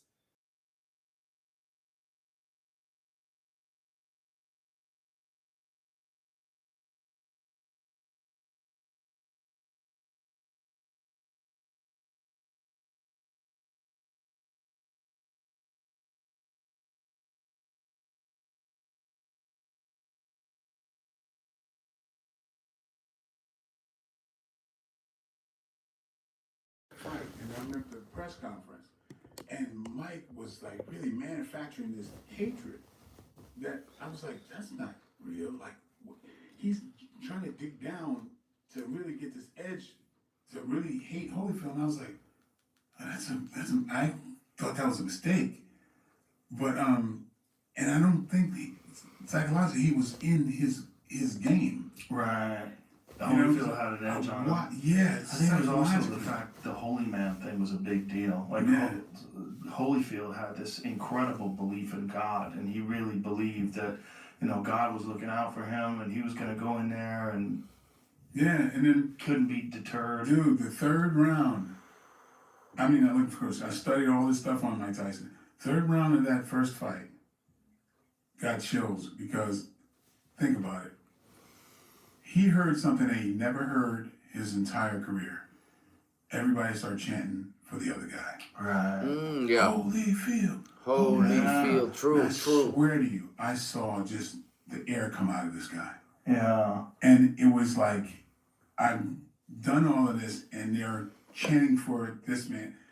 And how gracious he was, how Tyson was at the end, I felt like that's not a new thought. You kind of had that opinion of him going into this. Well, Holyfield had been through the wars, right? Mm-hmm. He had those wars with Riddick Bowe. He had the first war with White Muhammad Ali. Remember that fight at Cruiserweight? Oh my God. Go back and watch that fight. He had the war with Burt Cooper. Like, he had wars. And Holyfield was unflappable. He's like, oh. True. Now, guys, Joe Rogan Experience, episode 2456 with Michael J. White. I am 12 minutes in the splits. I have 3 minutes left, and I'm going to get up because this is starting to hurt like a bitch because yesterday I trained legs. I don't know why Mike saying this about me, but... this is hurting. He never got angry. It's hard to maintain, anger for that dude. He's just like, okay, it's okay. Well, that's also terrifying, too, because you can't get in there. You're trying to get in that head, and it's like, you're not getting in there. God's in there. Yeah, and then I was like, if you look at it, Mike Tyson was committing to every first blow. Yeah. Holyfield is a counter fighter. Mm-hmm. Fake him, let him throw that counter, and you got him. Yeah. And I was like, I think normally Mike knows this. Holyfield's center of gravity, so different. He's thin-legged, big up top. Mike should be able to push him easily. Easily. I didn't see the things that I normally saw from Mike Tyson in that fight, which made me feel like this is a psychological component. It's a psychological component, but it's also a training component because again, he wasn't with an elite trainer at that time. It wasn't the same as him being trained by Costamano. It wasn't the same. Yeah, he didn't have the bobbing and weaving style that he used to Do have. you remember when he caught Holyfield with the body shot and the uppercut? Yeah. And just like, basically, you almost said, you saw, finish him. Yeah. No, I wasn't talking about Khabib training in Holland. I meant Fedor Emelianenko. Fedor Emelianenko training in Holland, not Khabib. But he just chilled? Do you remember that moment? I don't specifically. Yeah, there's a moment. There's a moment like that. He hurt him, and Holyfield looked like it's like. Yeah, but Holyfield would rebound. I mean, the really bow fights. But you look at Tyson. You look at almost everything he's done. I thought I was about to see the. All right, guys. I am at Joe Rogan Experience 2456. I have to pause it because I'm in extreme pain. I'm waiting for it to turn 10 o'clock on the dot. Then I'm 15 minutes in the splits. Actually, probably 16. So I'm just waiting for it to hit to a 10. Then I'm going to go into an Asian squat position for as long as I can, probably around 5 minutes. And hereby doing my stretching at the same time that I'm doing this live stream and this episode. This stretching is what separates the boys from the man. This is why I'm better than Joe Rogan, better than Michael J. White, better than John Claude Van Damme, and better than anyone else when it comes to stretching and kicking, motherfuckers, because I don't do nothing else. I be sitting like this for 30, 40 minutes, 45 minutes. Heck, I've sat like at the most up to an hour like this in my lifetime. I haven't done that in a while, but 30 minutes is the most I can do. And I just hit the 10 o'clock mark. 15 minutes in the splits with sore legs without prior stretching. This really, really, really hurts. I had to stop the stream right now, the video, because I cannot listen to what they're saying anymore with this amount of pain. And I'm like, what the? I remember being there going, why isn't he jumping on him? Maybe I'm wrong, whatever, but I swear I saw that moment. Throw some in the super chat, guys, for all the pain I'm going through. We're going. Both the physical pain and the mental pain and the pain in my ears of listening to this fool for this many hours, bro. Come on. This is torture. Why is he not jumping on him? It's interesting. It's interesting. Psychology plays a role in how you feel about this. Listening to Michael J. White and Joe Rogan talking is torture. And mixing it up with the splits and the Asian squats, splits for 15 minutes straight, is the physical torture. Essentially holds up a mirror and allows you to look at yourself. Yeah. And when he's comparing himself to this holy man, he probably didn't like it. Joe, I think that's the way I thought about it. Yeah. Of course, who am I? But this is my opinion. Those dudes with that kind of character, like Holyfield had at the time, those are scary guys. Because they can't be broken mentally. Right. They're always good. And if you try to break him physically and he rebounds, like, oh God. Yeah. How much do I have left in the tank? Yeah. How many more of these shots can I take? Yeah, it's different if somebody taunted you. Mm-hmm. You can manufacture Right. But when the guy's just like, okay, I'm just doing my thing. you kind of start going, oh, is it me? Is it because you don't? Then it's like that's when you have fedors. Right. Somebody like that is just like this. It's like you drown yourself. Stoic. Because I can't derive nothing from him. It's like he was the best at it. Yeah. Fedor was the best at it. Fedor would be in the middle of the most chaotic war, and it looked like he was just sipping a cup of coffee. Yeah. It was crazy. There was You know what they won't say? How Fedor trained Dutch kickboxing, and that's one of the reasons that his stand-up game was so freaking strong. This is why Fedor could just take leg kicks and swallow them for breakfast, and body kicks and head kicks and just take it. It's a Dutch training, bro, that they're not talking about. He was training Dutch kickboxing in Holland for forever. No one like that guy. He's one of the They won't most say that, though. characters. I think we were robbed of one of the greatest heavyweight matchups of all time when they never figured out how to put Cain Velasquez versus Fedor when they were both in their primes.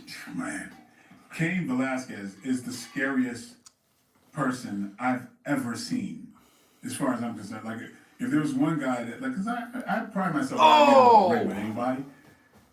That guy, man. He never got tired. Man, he had cardio. He had cardio for a heavyweight that was like a marathon runner. It didn't make any sense. He was a 240-pound guy who never got tired. Yeah, perfect technique.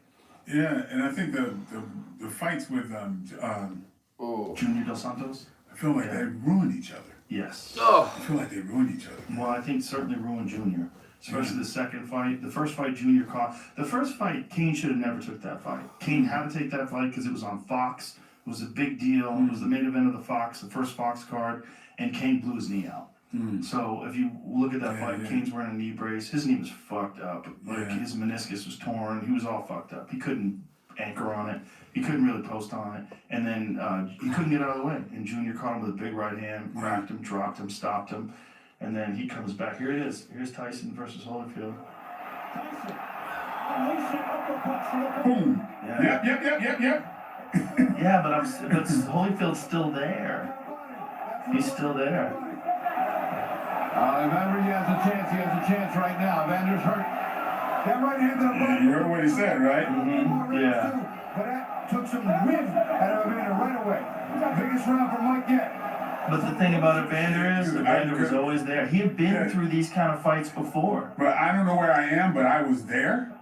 And something about seeing that, I felt like, oh, he's about to take him out. But I think because Evander rebounded, and Evander had a history of rebounding. Oh, sure, absolutely. Of wars. I need to stop it for a second because I'm going to change the camera to this side.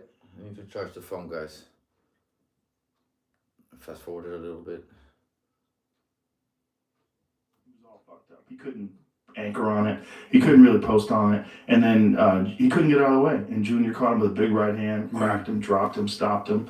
And then he comes back. Here it is. Here's Tyson versus Holyfield. Tyson unleashing uppercuts for the boom. Yeah. Yep. Yeah, but Holyfield's still there. He's still there. Evander, he has a chance. He has a chance right now. Evander's hurt. That right hand to the body. You heard what he said, right? Yeah. But that took some wind out of Evander right away. Biggest round for Mike yet. But the thing about Evander is, Evander was always there. He had been through these kind of fights before. But I don't know where I am, but I was there. And something about seeing that, I felt like, oh, he's about to take him out. But I think because Evander rebounded, and Evander had a history of rebounding. Oh, sure, absolutely. Of wars. Absolutely, but both fights. It still doesn't change the fact that there was, I feel like there was an opportunity, and that was a very un-Tyson-like situation. I just don't think Tyson was Tyson anymore by this time. I mean, I think he was a one-punch guy by this time. Yeah. He wasn't cutting those crazy angles where he would slide off to the side and rip the body and go. He was standing right in front of guys. Yeah. He lost a lot of what made him special, which was the speed of combinations and the movement. The movement is primarily. The footwork. He could have never gotten that far if he didn't do that. A lot of people don't realize what really made Mike Tyson special was the footwork. Show that Marvis Frazier fight. Show that Marvis Frazier fight. Tyson versus Marvis Frazier is my favorite Tyson performance. Because Marvis Frazier looked like he was going to a funeral in the beginning of the fight. Look at him. I mean, you feel the energy from his face. And he did play the Covenant right after this with the grizzly bear just mauling out. It's the same thing.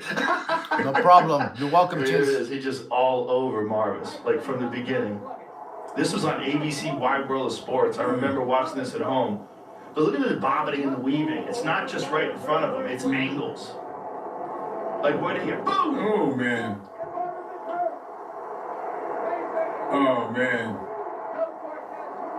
That was when he was the champ. I mean, he wasn't the champ yet, but he was the champ. He was about to fight Trevor Berbick, but everybody was like, oh my God, he's real. Yeah, here's the thing that sparked some controversy. Mike Tyson versus Muhammad Ali.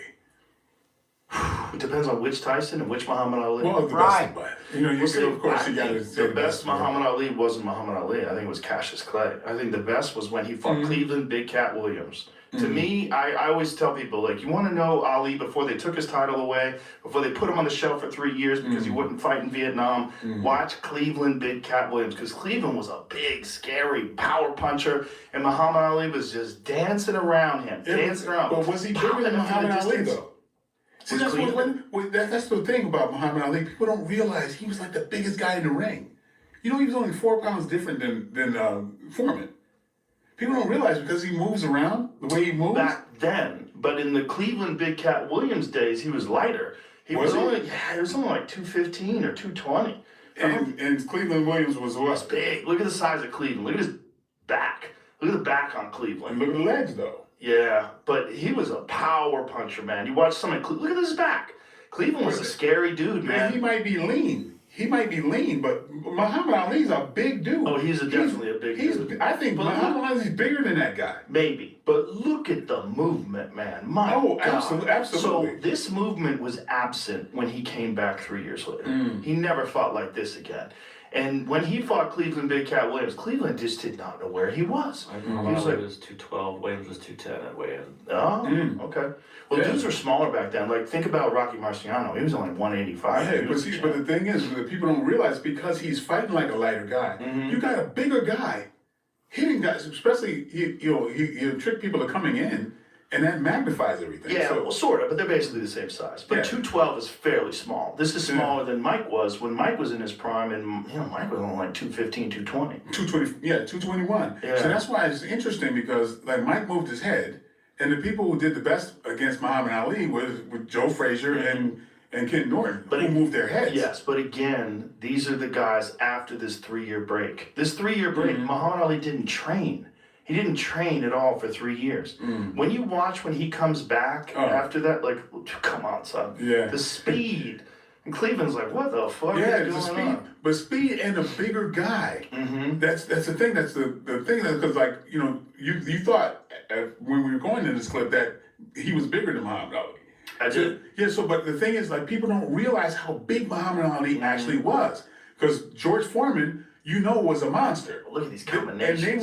And his legs are bigger than George Foreman's. Right. And we know where the power is, right? Well, George Foreman, what did he weigh when they fought? 218, and I think Muhammad Ali was 214. They were like right. So the actual fight day, who was heavier? Right. But I'm just saying it's interesting because you got a guy the same size as Foreman moving faster.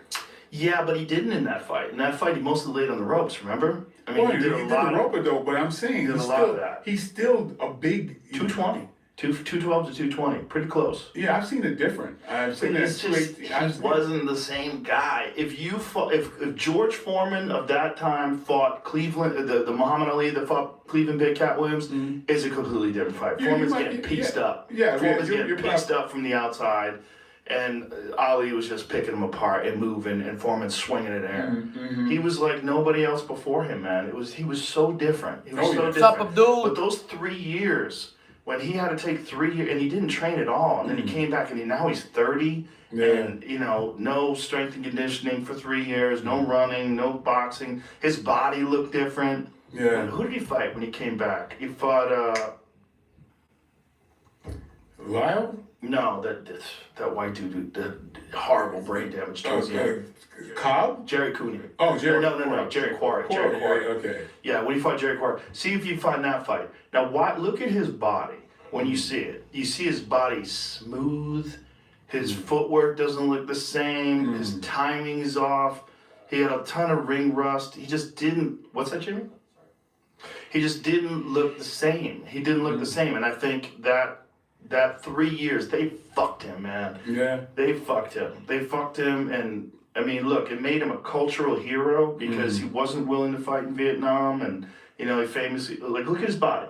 It's different, man. He's just not the same guy anymore. He's not moving as fast. And Jerry Quarry was just a really tough guy who was, famous for being able to take a beating. Yeah. Like, Ali didn't have the endurance anymore. Like, look at him. He's just not the same guy anymore, man. Yeah. He was a shadow of what he was before. He still went on to win the title. He still went on, but I always wonder what he would have been if those 3 years were not stolen from him in his peak, in his prime. Yeah. have been something else. Yeah. Jij verdient elke week de allerbeste deals. Daarom deze week extra goedkoop bij Lidl. I find it funny how none of them are talking about how Mike Tyson hated that movie. Met Lidl Plus, roombotercroissants. Per stuk voor maar 25 cent. Lidl, je verdient het.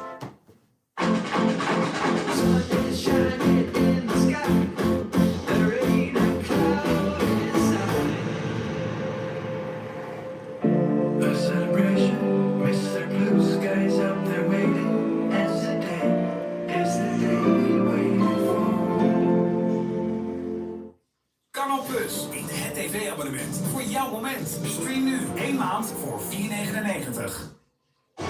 Zin in sport, casino of poker? Betcha! Kies uit de beste apps bij Unibet. Registreer je nu en download de Unibet-apps. Yeah, you know, there's one interesting thing. Another interesting thing about Ali is like, try to find him throwing a body shot. Right. Not a lot of those. No, he almost never did. Maybe a jab or two to the body. Like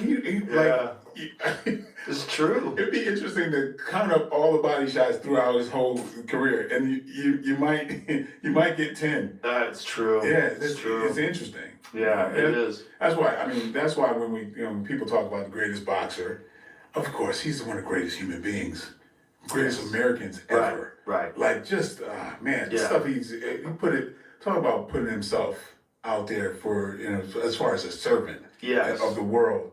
There's nobody, I don't know anybody who compares to him. Also, the personality. When he would go on talk shows, and he was just so fun. How sharp was he? Oh, so sharp. And all those things were memorized. One of my favorite ones was Howard Cosell said, "You're very truculent, champ." And he goes, "Whatever truculent means, if it's good, I'm that." Oh yeah. I mean, he was just a different human being. Man. He was not scared of anything, man. No. So there's some interviews that he's being real controversial. Like he would actually talk shit to people and talk about whooping their ass. Just recently I've seen some stuff that I was like, wow, I hadn't seen this one. So, if anybody disrespected him, if anybody if they wouldn't call him Muhammad Ali, if they were calling him Cassius Clay, he would fuck them up. Yeah. What's my name? Pop. What's my name? Yeah. Pop. Yeah.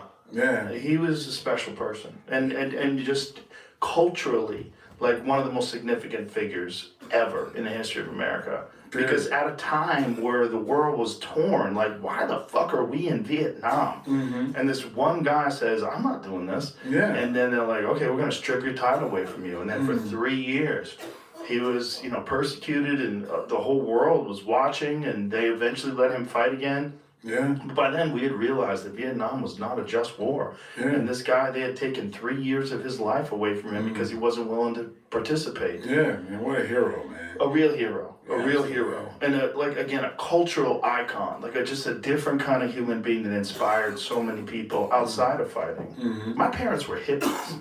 And my parents wanted to watch the Leon Spinks rematch when he fought Leon Spinks. Like everybody was excited, sitting around. I'm like, I remember being a little kid. I'm kicking Michael J. White and Joe Rogan This is all so day weird long. to me. Like they want to watch I'm making it look easy. because that's who Muhammad Ali was. He was just different. He meant something to America in a way that no other fighter before or since has. Yeah, man, there's so many, man, just even for equal rights and just for everything. There's so much that I really can't think of many people that's been more significant. No, and many people think about like, what do you stand for? Like, what do you? I mean, this guy, he could have easily just taken some stupid fucking desk job with the army or something, and Easily, yeah. I mean, I did a movie last year in Louisville, Kentucky, and while I was there, I went and visited Muhammad Ali's gravesite. And dude, man, I didn't expect it. Thank you. Let me see it. And dude, I couldn't talk for 2 hours afterwards. I just sat in my car and just got overwhelmed just to think what this man really meant. Yeah. It was just like it jacked me up. I didn't expect that. Yeah, I can't think of another fighter that meant more, like in terms of like a cultural icon. Can't think of another. Yeah, and put his life on the line and just was so, And that's a cautionary tale to fighters too, about the end. about fighting too long. Look, no one ever forgave Larry Holmes for beating him up. Larry Holmes, one of the greatest heavyweight champions of all time, never got his just due because people never forgave him for beating up Ali.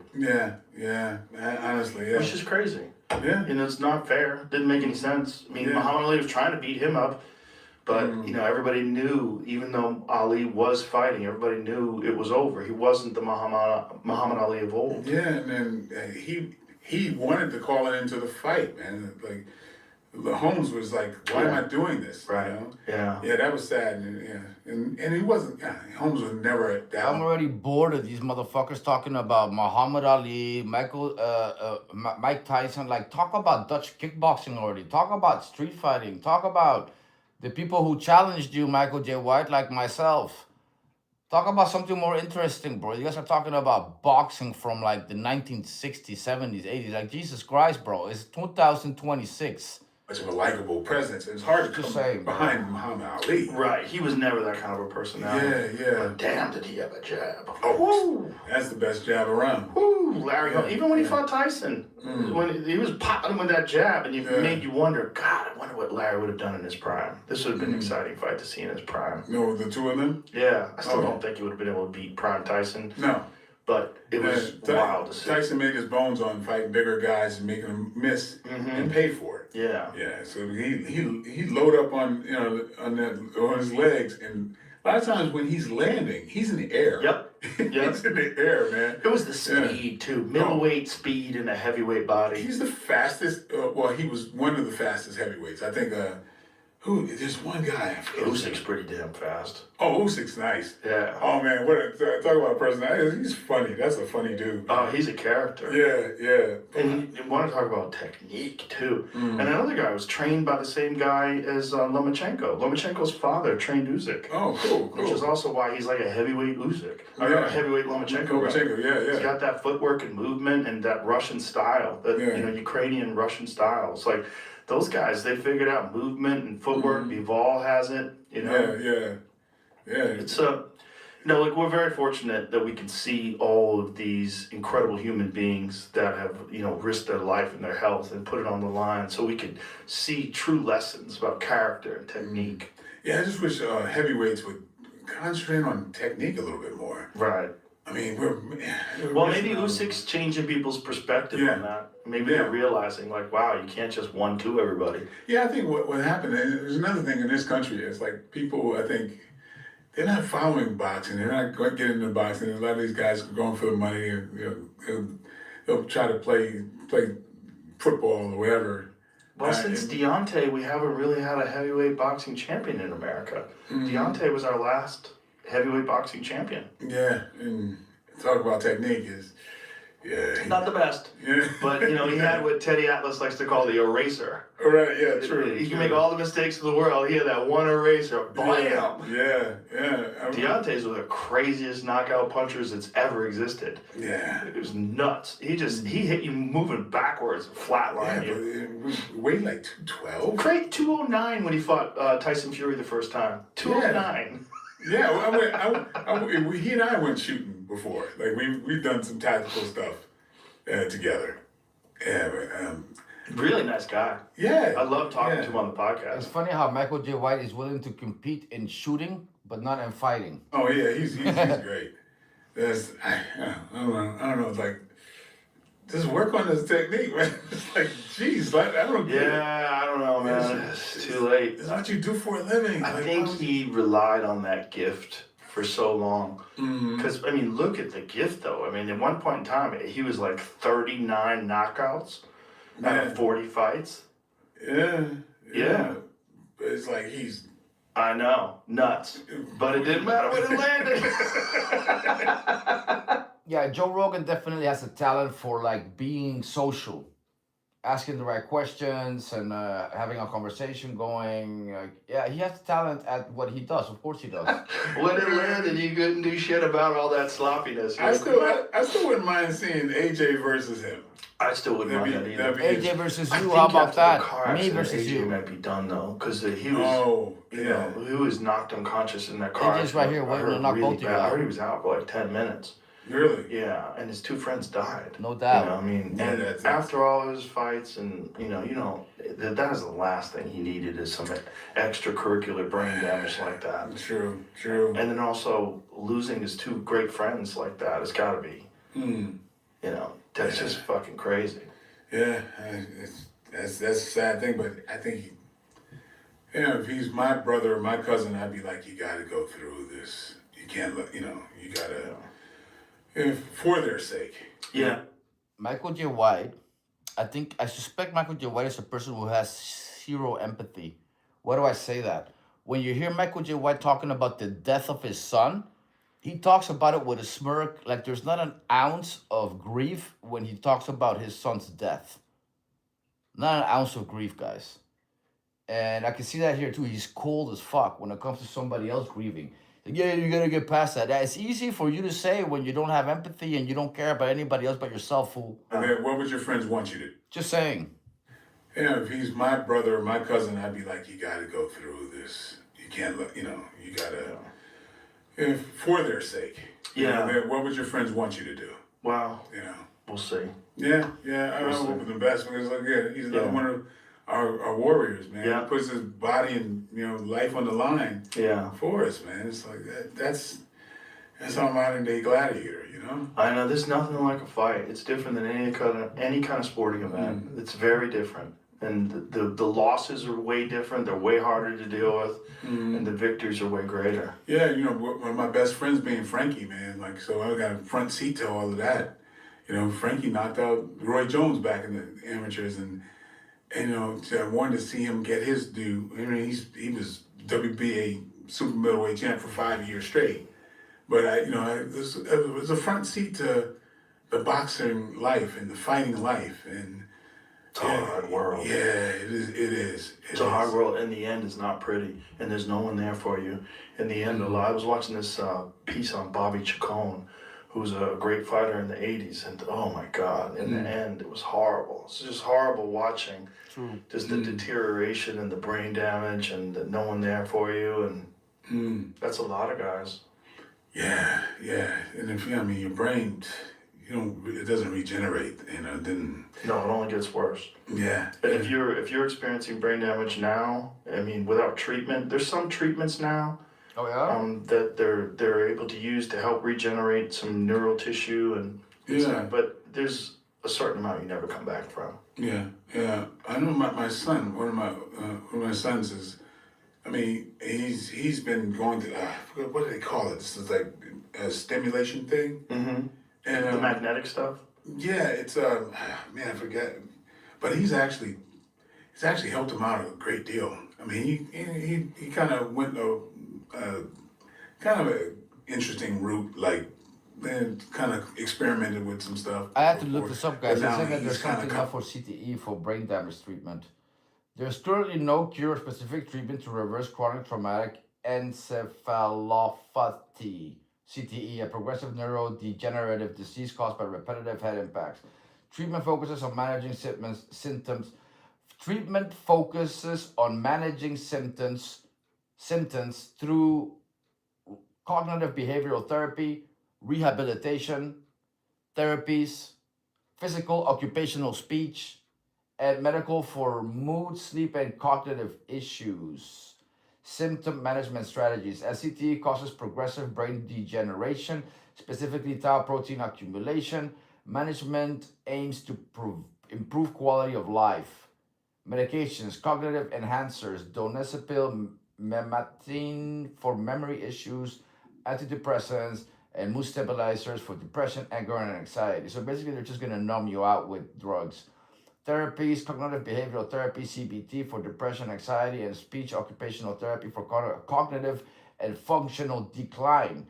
Lifestyle adjustments, managing sleep disturbances with melatonin and or other aids. Preventing further injuries, strict prevention of further concussions is essential to prevent worsening. Note Mayo Clinic. Future research. Researchers are working on identifying biomarkers to diagnose CTE in living individuals and developing targeted therapies to stop the disease progression. So basically, it's bullshit what he just said. There is no treatment. It's turning around. See what I'm saying? Like, Joe Rogan just has like verbal diarrhea sometimes. Like, why doesn't Jamie fact check this shit anymore? Probably because Joe Rogan already got pissed at him for fact checking certain things. But there is no cure or real treatment that will reverse CTE. It's bullshit. Yeah, he kind of was like, he ain't getting high, doing, kind of went that route for a minute. But it's, but he's gotten, I've just actually seen things turn around with this, I don't know why I can't remember, but it's this brain stimulation thing. And Brain it kind stimulation of thing. you know? I think I heard you talk about the Talk about the ND and those type of things. Yeah. Those type of things. So, there's things that are things. There are things that can help, but you got to be very vigilant about it. Yeah. These guys in their thing word. These guys say thing so many times, it's freaking annoying, bro. Ding, ding, ding, ding, ding. Nothing but thing here and thing there. I'm gonna finish this video with the splits yet again. Grote zorgen over toenemend geweld tegen vrouwen. Het hoogste aantal executies in Iran in 8 jaar Strijden tijd. ontheemd op westelijke Ook in Nederland Jordaan-oever. staan LHBTQIA+ rechten Het goede nieuws is dat je hier iets aan kunt doen. Doe deze week de deur open voor de collectanten van Amnesty International of doneer via amnesty.nl.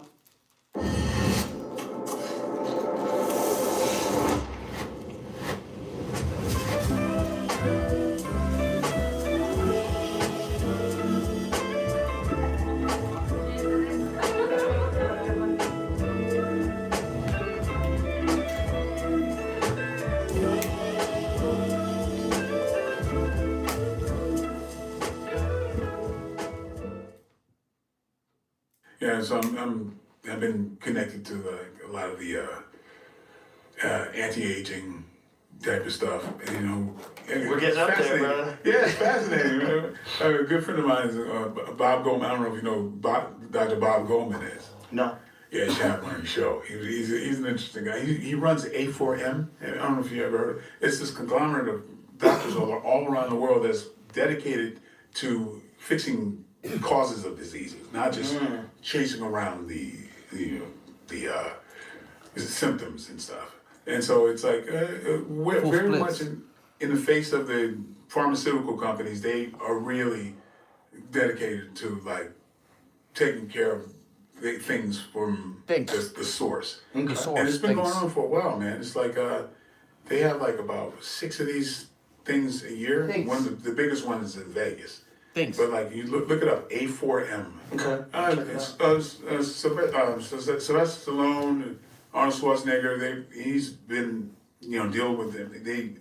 I've hooked Nick Diaz up with him to help him because they're on the forefront of the new medicine type stuff. So yeah, it's an interesting thing. A4M. You have a lot of doctors who will be giving lectures on all the most innovative stuff, and they have all the newest equipment. Just so you guys know, exactly an hour ago, I went into the splits as well for 15 minutes. That's just like just the biggest kind of I don't know, like rooms, huge rooms full of all the most collaborating. Yeah. It's a good time to be an older person. There's a lot of science behind it. Right, yeah. They have the belief that you should be in your, living to 100, but healthily. Yeah. They really believe that. And if it's ever been possible, now's the time. Oh, yeah. I think so, yeah. too. Yeah, you should, like my doctor, Dr. Alavizos, my doctor's 63, he looks like a freaking superhero. That's awesome. Yeah, 63-year-old guys, when we were kids, were basically dead. Yeah. They were just old men, frail, feeble. Yeah, it's interesting, man. It's like, we're getting older, but knock wood, man. I've been very fortunate. I've been very lucky. Yeah, me too. This is a good time to be an older person. Yeah. Think about the amount of times Michael J. White in this video has said, I'm lucky, I'm lucky, I'm lucky, I'm lucky. It makes him feel good to say that he's lucky, He lucky here, lucky there, lucky this. I mean, it's cool and all. But dude, how many times are you going to say the same shit? He already said he's lucky like 100 You look times. good, man. You too. Yeah, I think I'm a little older than you though. He's lucky because he's so old. He's lucky because the technology is coming. He's lucky because he's in movies. He's lucky because he trains with a lot of martial artists. He's lucky because he's so talented that he was really good at martial arts without even really training or doing anything. Shut the fuck up. What are you? Yeah. I'm 58. Oh, well, yeah, I'm a little older than you. Okay. Yeah. Well, you look great. Well, thank You you. look great. 58? man. I'm You're older than 60 me. already. I feel good. Yeah. I feel very good. It's a really good. Well, there's so much. He didn't say how old he is. Michael, Joe Rogan is 58. Damn! You're old, fool. 58. Let me see. How old is Michael J. White? Let me see. How old is Michael J. White?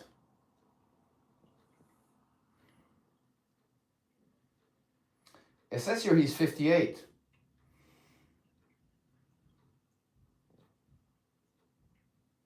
He's 58 years old, born in 67. 67, 77, 87, 97, 2007, 2017. Yeah, I guess he's a year older, so it's like 59, right? Information Or now on almost how to 59. maintain your body and how to maintain your health as Yeah. you're older. Yeah. You know. Well, hey, brother, it's been great. I'm glad we got together. It's a lot of fun. Me too, man. Again, man, I gotta tell you, man, how proud I am. Joe from the gym is doing his thing, man, in a big way, I man. feel the same about you. Yeah. Thank you. Well, thank you, man. This was a lot of fun. Yeah, man. Thanks for having We'll me. do it again sometime. Yeah, we got to. All right. Let's do that sometime. Bring it back soon. All right. My pleasure. All right, I am so glad this shit ended. Oof. Damn, I'm glad this finished already. Okay, so I've been in the splits for 5 minutes now. Let me see.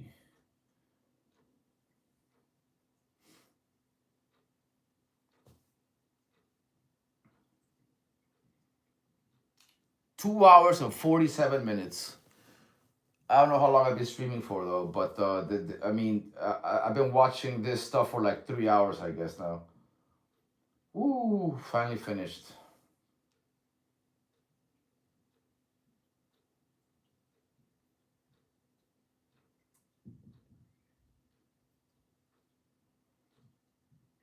Do you like the way Joe Rogan talks about iconic people? Yeah, sure, I like it. Do you think Joe Rogan has talent for speaking? I already answered that. Thanks for making my day while I'm chilling and lighting it up. You're welcome, bro. Great weekend. You too, bro. Haha, he's lucky. Yeah, he's lucky. Well, 5 minutes. I don't need to sit in the splits any longer since I finished the stream. I said I would do it until it's finished. Now I finished. Oh, so I did the splits for a total of 20 minutes this morning without prior stretching. Yeah, I'm hurting, but I'm not hurting from the splits. I'm hurting from the weight training I did. Yo, the splits too, but the weight training I did yesterday. Oh, really is hurting. Oh, Jesus Christ.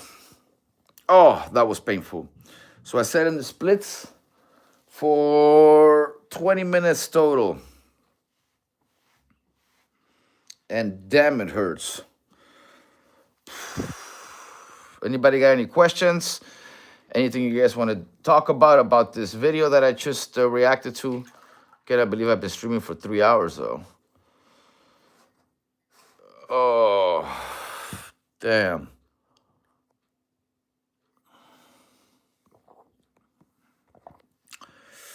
If you guys got any questions, just ask.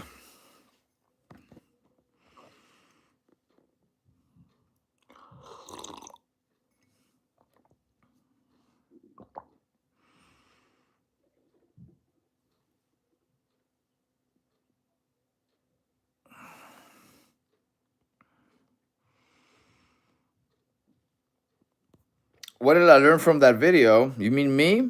Or you're asking in general the people watching? I don't think I learned shit from this. Oh, yeah, well, I did learn something. Let me think. What did I learn?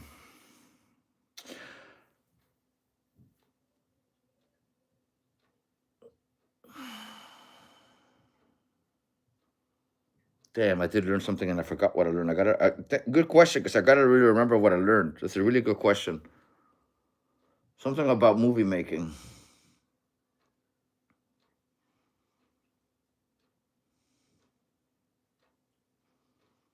I don't remember what I learned. Something about movie making. I have to rewatch it again anyways. But yeah. Oh, getting heartburn. I really gotta eat something soon.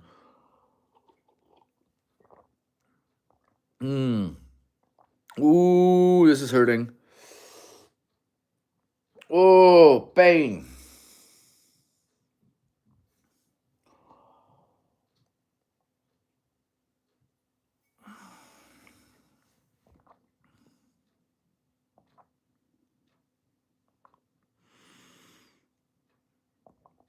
Oh, I'm in pain. Oh, okay.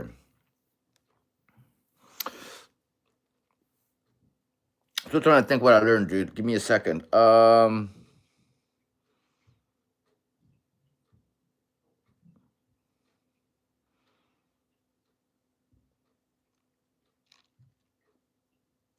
learned that Michael J. White is a school teacher. Who would have known that Michael J. White had actually been a school teacher? Why would he even mention this at this point? You know, Michael J. White being a school teacher. I never liked school teachers. More of a reason why I don't like Michael J. White even less now, you know. Trying to think what else I learned.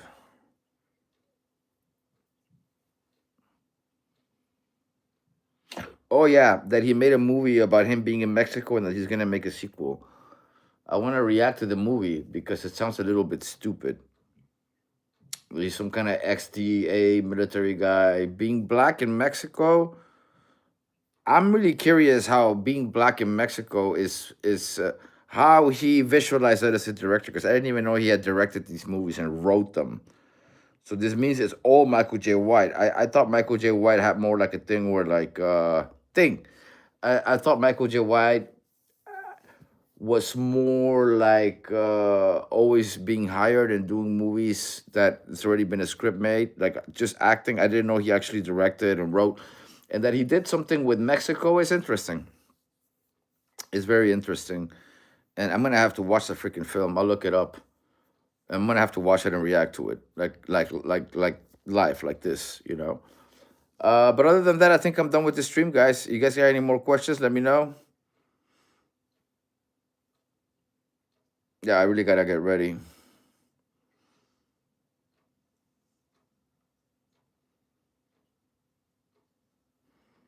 All right, so next video, guys. Catch you later.